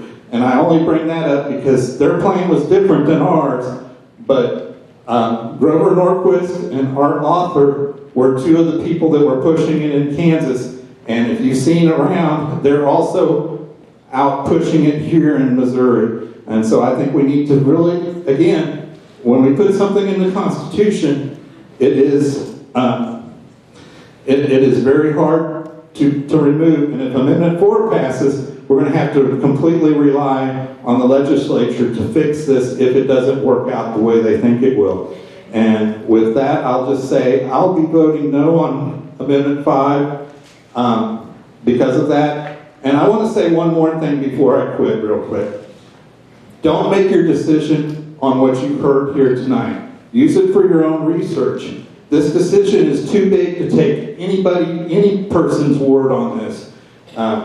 Go look at the legislation yourself. Read it. These bills are not very long. If it makes sense to you and you understand it and you think it's a good idea, vote yes. But if you don't, vote no. And if you're not willing to read it and do the research yourself, then I ask you to vote no. We don't sign contracts that we don't know what's in them. And we get mad at our legislatures when they get these omnibus bills in the last minute, which we know they have no chance to read, and they go ahead and vote for them because it has maybe a couple good things in them and maybe some bad things in them that they find out later. We should hold ourselves to the same standard. So if you read these amendments and you don't understand them, or you don't get how they're going to work, you have questions, this is a constitutional amendment, so we need to make sure it's right. And the right answer in that case is to vote no. And I thank you. Thank you, Mike. Our final speaker tonight that's going to present why you should vote yes on Amendment 5 is Tom Estes. Tom Estes is the pastor of Calvary Baptist Church in Versailles, Missouri. He has served as Chief of Staff to Missouri State Senator Rick Bratton since 2023. Tom and his wife Kristen have been married for 22 years, and they have 4 children. Whether in ministry or public service, his goal is simply to serve people very well and to be faithful to the work that God has given him. So, I turn it over to you, Tom. Hello, everyone. I don't know how many of you know who I am. I'll give you a brief, very brief background. Tom Estes, married to Kristen. I have 4 children, a 19-year-old girl, an 18-year-old girl, a 16-year-old girl. Yes, I am thinking about moving out. And I have a son who just turned 13. So I literally have 4 teenagers for about 4 more months, I think. So fun times in my house. I pastor the Calvary Baptist Church in Versailles, Missouri. That's Morgan County. I'm also Rick Bratton's chief of staff. I also spend most of my time working on the life issue, heavily involved in trying to get us to pass the good Amendment 3 that's coming up in November, not in August, in November. And of course, very interested in seeing Amendment 4 and Amendment 5 pass as well. It's been very difficult to watch the left just run roughshod over our Constitution. And we're very hopeful, we're praying, Lord willing, we will see both of these pass. Because we've got some challenges in Missouri economically. We've got some challenges. And I just want to give you some names to start off with. I want you to tell me what you think, just what you think of when I tell you these names. Donald Trump. Yeah. Donald Trump Jr. Like him? Yep. Donald Trump Jr. Laura Trump. You like him? You like her? I'm sorry. There's a lot of you. It makes me say weird words. How about Senator Eric Schmidt? A lot of people like him. Yeah. Senator Josh Hawley. A lot of people like him. Yeah. We have some congressmen across the state. Congressman Bob Onder. Right? I don't know if you know him or not. He doesn't represent this area. Actually, my boss, Rick Bratton, is running to represent this area. So this area is actually currently represented by Emmanuel Cleaver, a Democrat, a hard-luck Democrat. So that stinks. We've also got Congressman Eric Burleson, great guy. We've got our state auditor, Scott Fitzpatrick, great guy. We've got our state treasurer, Vivek Malik. Why are we bringing up these names, Tom? Why are you bringing up these names? Every single one of these legislators, every single one, from the president on down, has publicly said, we support Amendments 4 and Amendments 5. Every single one. I'm sorry, the Trumps haven't said anything about 4, but they've said they support 5. You can go to their Twitter account and see it. All of them support Amendment 5. And it's unfortunate to me that what Mike and others want you to do is believe that all of these people are a bunch of liars. No. That's what they want you to believe, that all these people are a bunch of liars. And then none of them are going to tell you the truth. And so they say, don't trust the legislature. Don't trust the legislature. Don't trust the legislature. Well, here's the thing about the legislature. Okay? And I'm going to get into it here in a minute, but here's the thing about the legislature. We are literally always in a situation where we can have a bad legislature come in and do bad things. That is the situation that we are in all the time. It's never not that way. So when somebody says, and I've heard these arguments for years, when somebody says, well, you know, in the future it could be XYZ, we've got to be careful because in the future it could be XYZ. That's always the case. Always. On every issue. There will never be a time when we will be exempted from the legislature doing things that they should not do. It's never going to be the situation. Here's something I want you to ask yourself as we focus in on Amendment 5.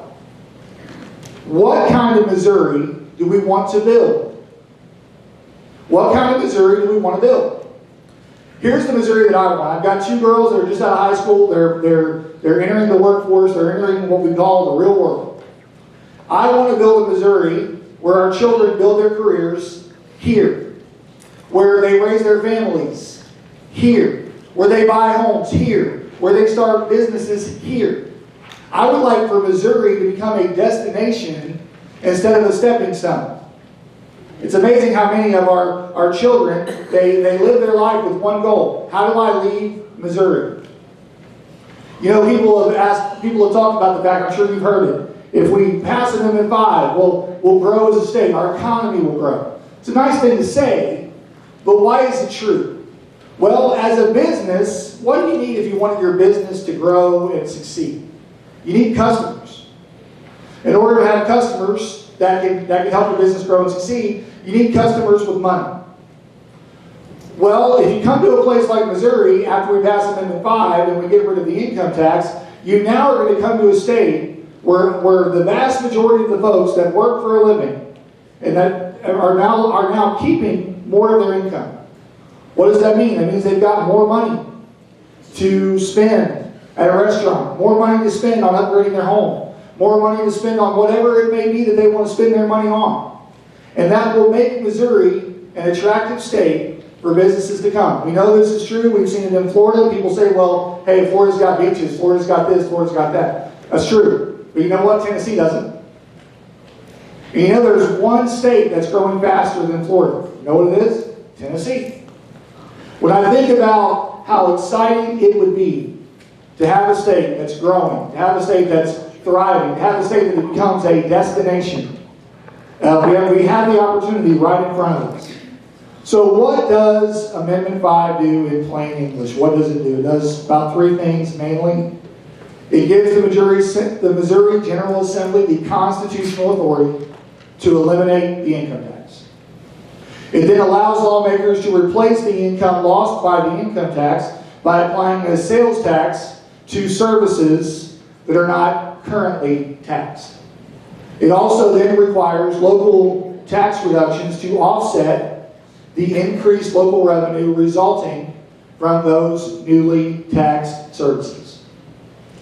So let's get into some of the weeds on that. I didn't want to get in too much into the weeds, but I feel like the situation requires it. So we've heard a few things tonight. We've heard things like it gets rid of the Hancock Amendment. Well, the problem with that is you've got, I don't know how many of you have heard the name Aaron Hedlund, but he is Trump's top economic advisor. He's been going around the state explaining that Amendment 5 actually has more protections for tax increases than the Hancock Amendment offers. Now, some people struggle with that, but here's the thing that you got to understand. Right now, the legislature can raise your taxes $150 million a year. They can do it anytime they want. I don't know if you guys remember the 222 gas plan that I was against. Why did they do that? Because it was calculated that 2 cents of a gas tax increase was less than $150 million, so you could do that. The legislature can do that now under the Hancock Amendment. Amendment 5 is stricter than the Hancock Amendment because it requires revenue neutrality, or the way it's stated in the bill, the funds to be substantially equal that come in and go out. The term substantially equal is used all over Missouri statute. It's used all across Missouri Constitution, and it means exactly what it sounds like it says. That the two numbers have to be as equal as is humanly possible. That's actually stricter than the Hancock Amendment. And that is why it is written the way that it is, because it is stricter than the Hancock Amendment, not because it is weaker or looser than the Hancock Amendment. So what we want to do is take, it's actually not $9 billion that the income tax brings in, it's actually about 7.8, because once you factor in refunds. So we want to take the $7.8 billion that we currently bring in, and we want to be able to make that money up through a sales tax applied to services. Now, people say, well, man, that's going to require the sales tax rate to go through the roof. I think people don't understand how many things that are in Missouri that are not taxed. I don't think we understand the breadth of things that are not taxed in Missouri. There's one industry that I hate. If I could make it illegal today, I would. I wouldn't care what anybody thought of me, and that's the porn industry. If I could make it illegal right now, I would. I wouldn't care. I wouldn't care what anybody thought. I wouldn't care if someone said, well, the First Amendment. I don't think the First Amendment protects that kind of stuff. Just being honest with you. But the porn industry brings in billions and billions and billions of dollars every year in Missouri, and it's all tax-free. All tax-free. Think about your Netflix accounts. Think about your Microsoft accounts. Think about your Apple TV accounts. Think about your Hulu accounts. Have you ever wondered why these things are an even number? $12, $14, $18, whatever the case may be. It's because they're not taxed. And those are very small increments that we can be taxed that don't actually hurt us. We don't actually feel them in our wallet, but they do this really awesome thing that conservative economists have talked about forever. It broadens the tax base. It broadens the tax base. And see, that's what we want. See, right now, we have about 55 to 60% of Missouri carrying the weight of this thing, the ones who pay the income tax. What this will do is it will broaden the base to where everybody pays, but everybody pays a little. Everybody pays, but everybody pays a little. Which, by the way, I'm a Baptist preacher. That's the biblical model. That's the biblical model. God didn't say, I'm going to charge the rich people 15% tithe, and I'm going to charge these other folks 5%. The biblical model is flat. Nothing is flatter than zero. And then you get the chance to decide what you want to buy and what you want to pay taxes on. One thing that Mike said that I agree with, when he said, hey, when it says revenue neutral, it doesn't mean it's revenue neutral for you, it means it's revenue neutral in the bill. That's right. And the reality is we all don't buy into the same parts of the economy. We don't. We don't all use the same services. It's funny, I've had people talk to me about, oh, you mean I'm going to have to pay tax on my lawnmower guy? And I would say that potentially, but then I would remind you just how blessed we are that we can pay somebody to mow our lawn. I want to call for an amen there because I feel like I'm in church. But we're pretty blessed when we can pay somebody to mow our lawn. And then we might have to pay an extra $1.50 or an extra $2 or whatever the case may be. But what these things will allow the state to do is to help Missouri become a place where the next generation can thrive. You know, it's interesting. There's one question I get. I'm going to go ahead and ask it now, and I'm going to go ahead and bring it up, and I'll be shocked if the very first question I get isn't this question, even though I'm going to address it right now. The number one question I get every time, Tom, what about those who don't pay state income taxes? What about seniors and those on low income who don't pay state income taxes? Here's going to be my response. I'm going to give you a sneak preview. Here's going to be my response to that question. I'm going to say to our seniors, I don't know how many of you are familiar with the circuit breaker tax credit. Are you guys familiar with that? It's something that the state of Missouri does for seniors where it gives them up to $1,100 to help offset the cost of their property taxes. It's been in law for a long time. We actually increased it in 2025. How many of you are familiar with the senior property tax credit freeze that some counties were able to pass in some way? And then you've also got the capital gains tax that we zeroed out, which disproportionately affects seniors. And so I say all that to say I'm going to explain to you that I'm going to answer that question with the question when I'm asked. Because people say, well, what about those who don't pay state income taxes?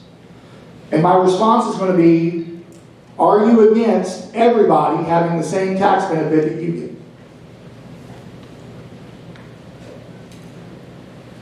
Are you opposed to the younger generations of people that are coming behind you being able to have the same tax benefit that you have? I believe it's time for us to level the playing field. And we say, what about this and what about that? Guys, there are people all across the state that want to buy homes and can't. You know what the youngest average age for first-time home buyers is in the state of Missouri? You know what it is? It's over 40. You know what it was 50 years ago? About 27. I would like for my kids, when they get married, when my daughters meet the man that I choose for them, amen? I would like for them to be able to buy a house. I would like for them to be able to have an economy that actually works for them. The economy really did used to work for us. Now it seems like in these days we work for the economy, and that's backward. I would love for us to get back to a place where the economy works for us. And that's what this will do. Look, people throw things out. Mike threw out the marijuana tax. All that Amendment 5 deals with is that the marijuana tax can't get cut. That's all it deals with. It can't get cut. It doesn't say it can't get raised, it says it can't get cut. Nothing wrong with that. And again, I understand that we want to throw out, things to make us insecure. We call it FUD, fear, uncertainty, and doubt. Just throw things out. Come up with questions that can be answered. And listen, you can always come up with questions that can be answered. I am confident tonight Even though I try to tell my kids that I know everything, I am confident tonight that there will be questions asked that I probably can't answer. But again, what does it do? It gives the legislature the authority to to eliminate your income tax, offset it with a sales tax on services, and then it requires that local taxes be cut. Now, Mike had some stuff to say about this, but I want you to understand something. It's literally in the bill. It's in the bill. So when this is Saline County. Let's say Amendment 5 passes, and now we've got a sales tax on services. Well, you got to understand the sales tax is going to be the entire sales tax. It's not just going to be the state sales tax, which is 4.225. What is your sales tax here, somebody? What's it in Saline? 8.2. 8.5. So what that means is the sales tax on that is applied to services is going to be 8.5%. So now you've got Saline County coming up with a windfall. Now they've got all this extra money. And so let's just pretend, for the sake of just easy numbers, that it's $1 million that Saline County gets that's extra. Now they've got to cut your other local taxes by 97% of that number. They have to do it. And they can pick property taxes or sales taxes. Now, one thing, to be fair to Mike, I actually agree with one of Mike's assessments, which is I think the most likely scenario is they will cut your sales tax rate. So here's what that means for you, though. Because I'm sure that what you have heard is that, man, they're going to eliminate the income tax, but boy, they're going to jack up the sales tax to some crazy number. Actually, here's what's going to be the end result of this, almost assuredly. Your income tax is going to be eliminated, and your overall sales tax rate, get ready, goes down from what it is now. People don't like that, they don't like to hear that, but the money has to come from somewhere. It has to come from somewhere. They have to cut somewhere. And I don't know that they're going to cut property taxes. In fact, I don't think they will. They can. It is true that they can. But if they don't cut your property taxes, that means they have to cut your sales taxes here in Saline County. They have to cut the rate. And so the rate is going to drop. Now, that's a pretty good deal if you ask me. Income tax eliminated, overall sales tax rate goes down. That is an economy that now actually is working for you rather than you working for it. Here's another thing. There's a hard fast rule in economics, which I am no economist, but there's a hard fast rule. Whatever you tax, you get less of. Always. You guys remember when Bill Clinton instituted the massive tax on cigarettes? Remember that? Y'all know why he did it. Everybody knows why he did it. Because he wanted people to smoke less. That was why he did it. And guess what? When you tax work, you get less work. This is a funny stat, but it's real. I can't remember the name of this. I can't remember which state it was. But there was a state that instituted the death tax. And would you believe they actually had less death in their state? Now, not because people figured out how to live longer. That's not how. But it was, 2 minutes, thank you. But it was because they moved and left the state to die there. That's a reality. That happened. So, I want to give you some things in closing here. I was given the 2 sign. I don't think he meant peace. I think he meant 2 minutes. So, I want you to just consider this, the mission. Churches, businesses, families, states, we drift when we lose sight of the mission. It's not just about tax policy, it's about whether we are willing to build for tomorrow's opportunities. Leadership begins by asking the right question, not can someone find a flaw, but where are we trying to go? When you walk into the voting booth, I want you to ask yourself, what kind of Missouri am I helping build? Good leaders don't just solve today's problems, they build for tomorrow's opportunities. Leadership is having the courage to take the next faithful step toward the future that you believe in. I believe Amendment 5 is one of those steps, and that's why I'll be voting yes on Amendment 5. Thank you very much.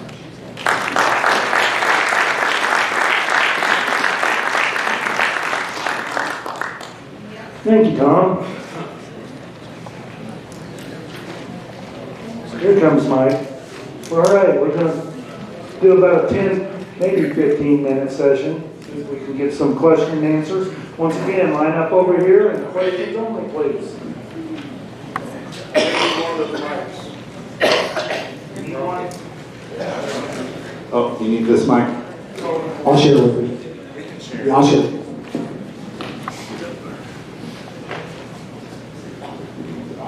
Okay. Won't yes on number 5 be a regressive tax? Who's that for? Yeah, that's for you. Okay. So, no, I don't believe so, because I believe, first of all, you're getting rid of your income tax. And like I said, the most likely scenario is that your sales tax rate goes down. If sales taxes will jump too high, I believe that's possible, but we are going to still be lower. Our state sales tax rate, even if it ends up going up a cent or so, is still going to be lower than all of our surrounding states. So yes, you definitely get to a point where sales tax is regressive, but not under this plan. No, sir. Thank you. Mike, if you have something to say, go ahead.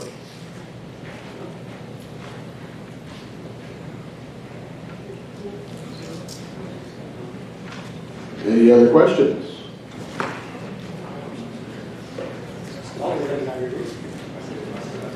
Yeah, I actually wrote down a number of questions. Yeah, exactly. So for Tom, and first of all, let's not pretend remember, it's not actually going to be flat if we are actually increasing the sales tax. But question for Tom, if the taxes have to come from somewhere, and the income tax goes away, how would the sales tax go down instead of up? Okay, so, and I probably didn't do a great job of explaining this. So, if you institute a sales tax on services, it's going to be the state plus local rate, okay? Which means counties are going to get more money than they have. They're going to get a windfall of money, okay? And what they're going to have to do is balance out their local taxes against that windfall. So if it's $1 million, they've got to cut their local taxes by $1 million. And the most likely way they're going to do that is by cutting the local income tax rate.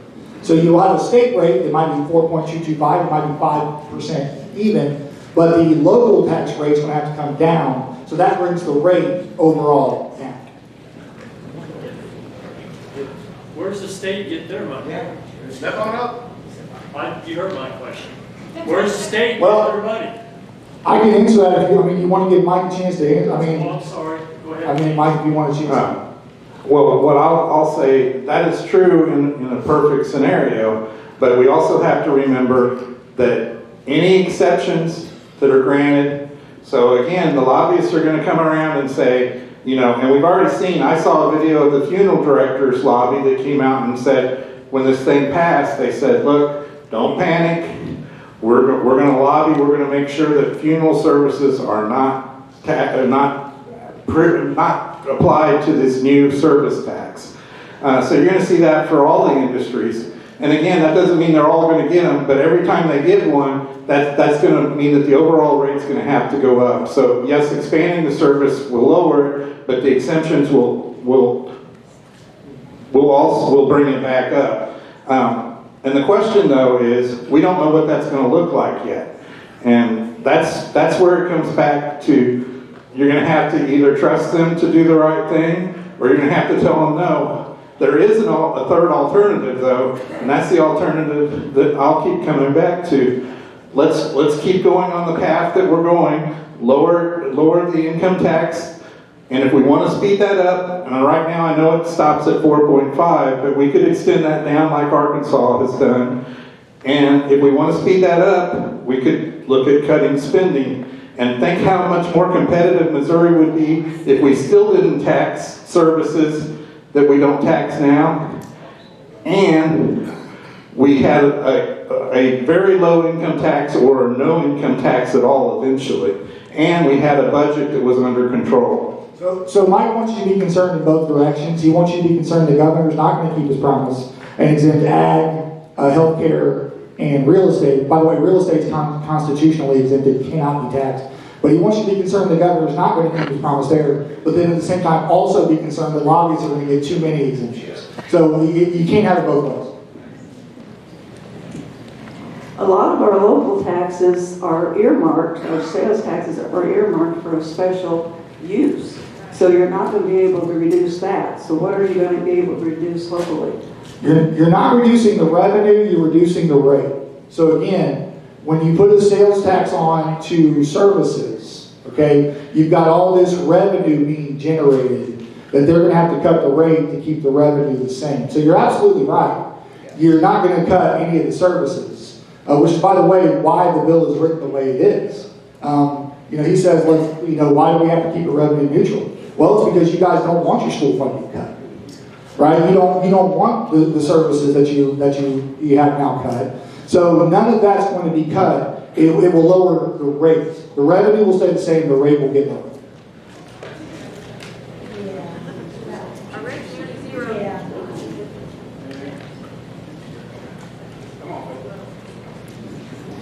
All right, next question. So, Mike, I want to hear you and talk about what is broadening the tax base. We heard a little bit of that from Tom.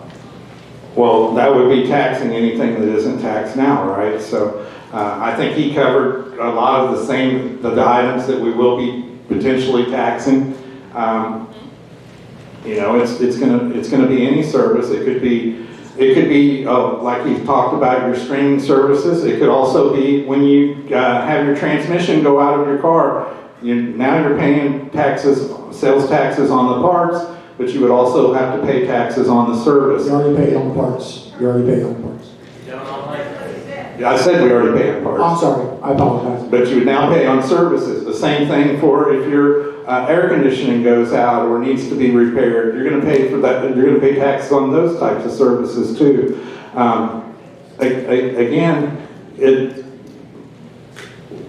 There are nothing that's really exempt in this, so it's going to be up to what the legislature ends up crafting in the future. And again, we won't get a say on that. I mean, we can vote them out later if we don't like it, but the damage is done at that point. Let me respond to that. You will get a say on it because your legislators are there and you'll be able to talk to them. Here's what it means to broaden the base. Think of rain falling on the ground and you have a bucket catching, right? And the bucket is catching a certain amount of water. Now let's say we get rid of the bucket and we lay a tarp on the ground.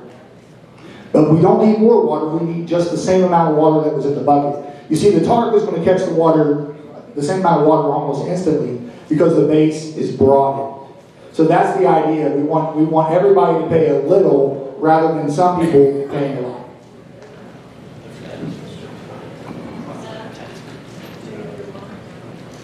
For the pastor, you said something about the taxes could, in fact, give us a windfall of money, in which case if we have a windfall, then the taxes would fall. Or, yes, our taxes would fall. My question is, we have this windfall of money, but I've got this great program for reading for the children. And with that windfall, rather than lower the taxes, let's keep it and let's fund my fantastic reading program. Now what happens? We keep it and then the... Well, what would happen is... Thank you for your question. What would happen is the Constitution would require that the windfall be cut by a lower rate and that it not be used on a new program. I mean, that's just what the constitutional framework creates. Okay, you said that real estate is protected by the Constitution. Excuse me, we passed the Hancock Amendment to stop increases in sales tax, and here you go taking it out. So, what's going to protect, real estate now? You can do anything you want to with a vote. So, you're taking our Hancock Amendment away from us, which protected us from increased sales taxes. Got a suggestion for that? Yeah, like I said, first of all, the Amendment 5 is stricter than the Hancock Amendment. So again, I know that's been the talking point from the opposition to Amendment 5, but the reality is Amendment 5 is stricter than the Hancock Amendment. Your Hancock Amendment protections are not going away. Second of all, real estate is protected in a different part of the Constitution that Amendment 5 does not touch. So that is not going to be affected. And secondly, we always live under the threat of a future generation doing a bad thing. That's never not going to be the case. So yes, there is potential that in the future we tax everything to smithereens, and I hope we don't. But that's just a reality that exists. I wish that I could give you some sort of a certainty that in the future bad things won't happen to our laws, but I just simply can't do that.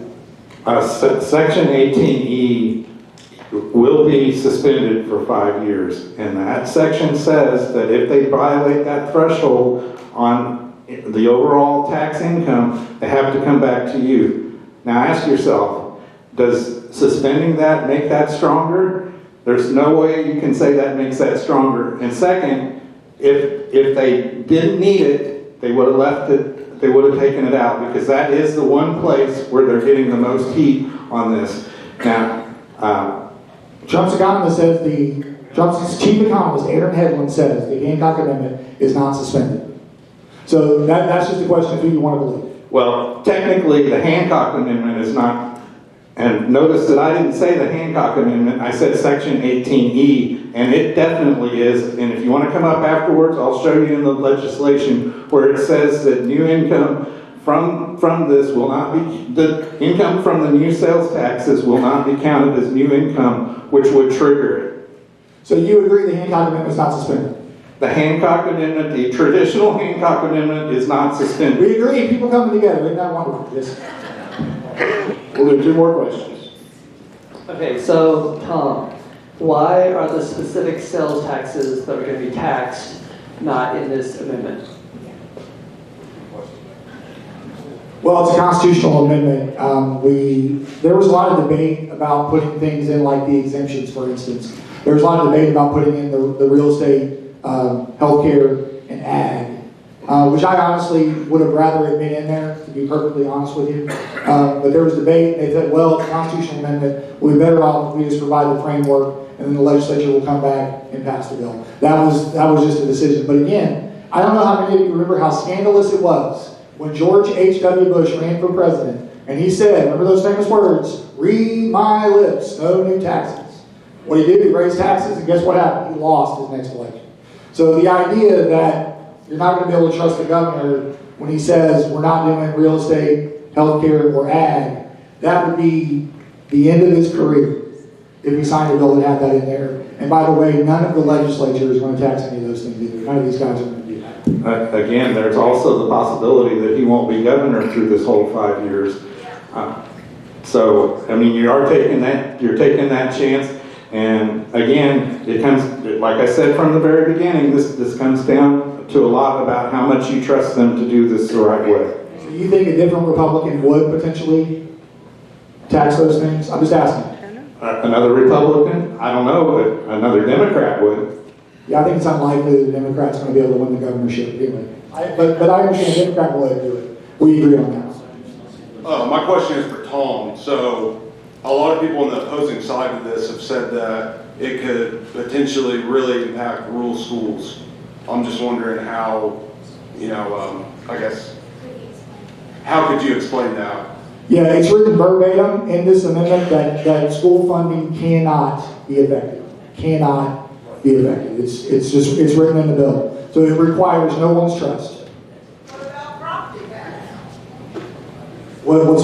I'm sorry, what does that mean? What about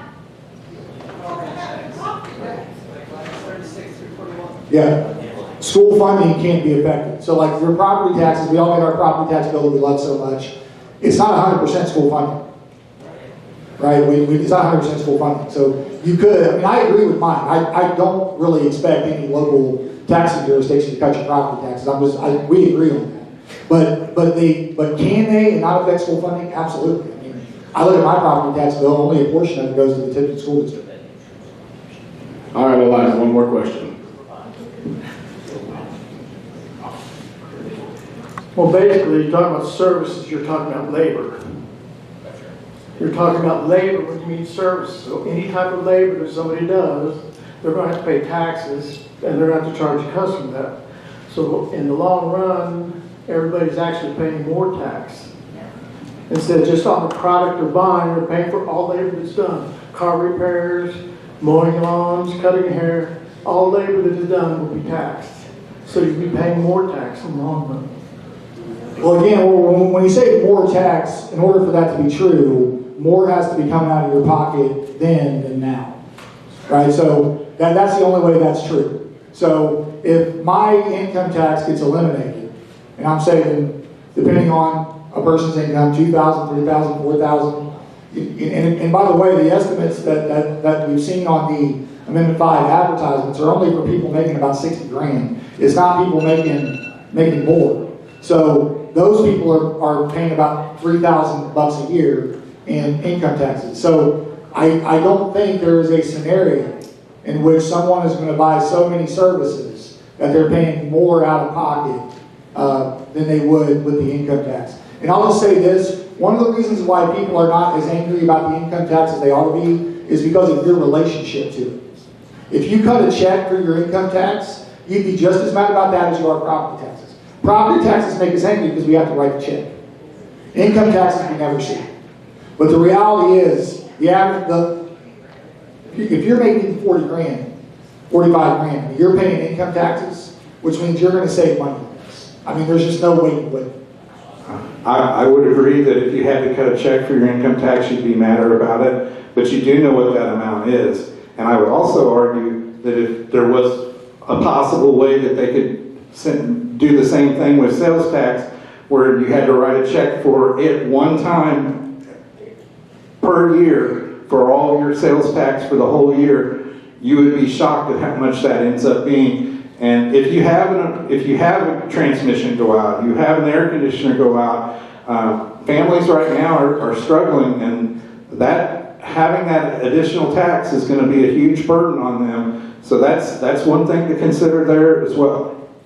But again, they will have no income tax, so they're actually going to be coming out ahead. But your personal income tax, I mean, we've got to remember too, this is Missouri personal income tax. You'll still be paying federal income tax, which is always higher.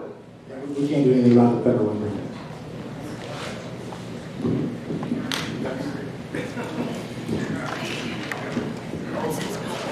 All right. A lot of information tonight. I appreciate everybody. I want to thank everybody for coming and staying. I know it was a long night. Be sure to drop off your exit polls, pamphlets on the way out. Be sure and vote on August 4th. Be safe. Drive home. We'll see you next time. Have a good evening, everybody. You are welcome to congregate and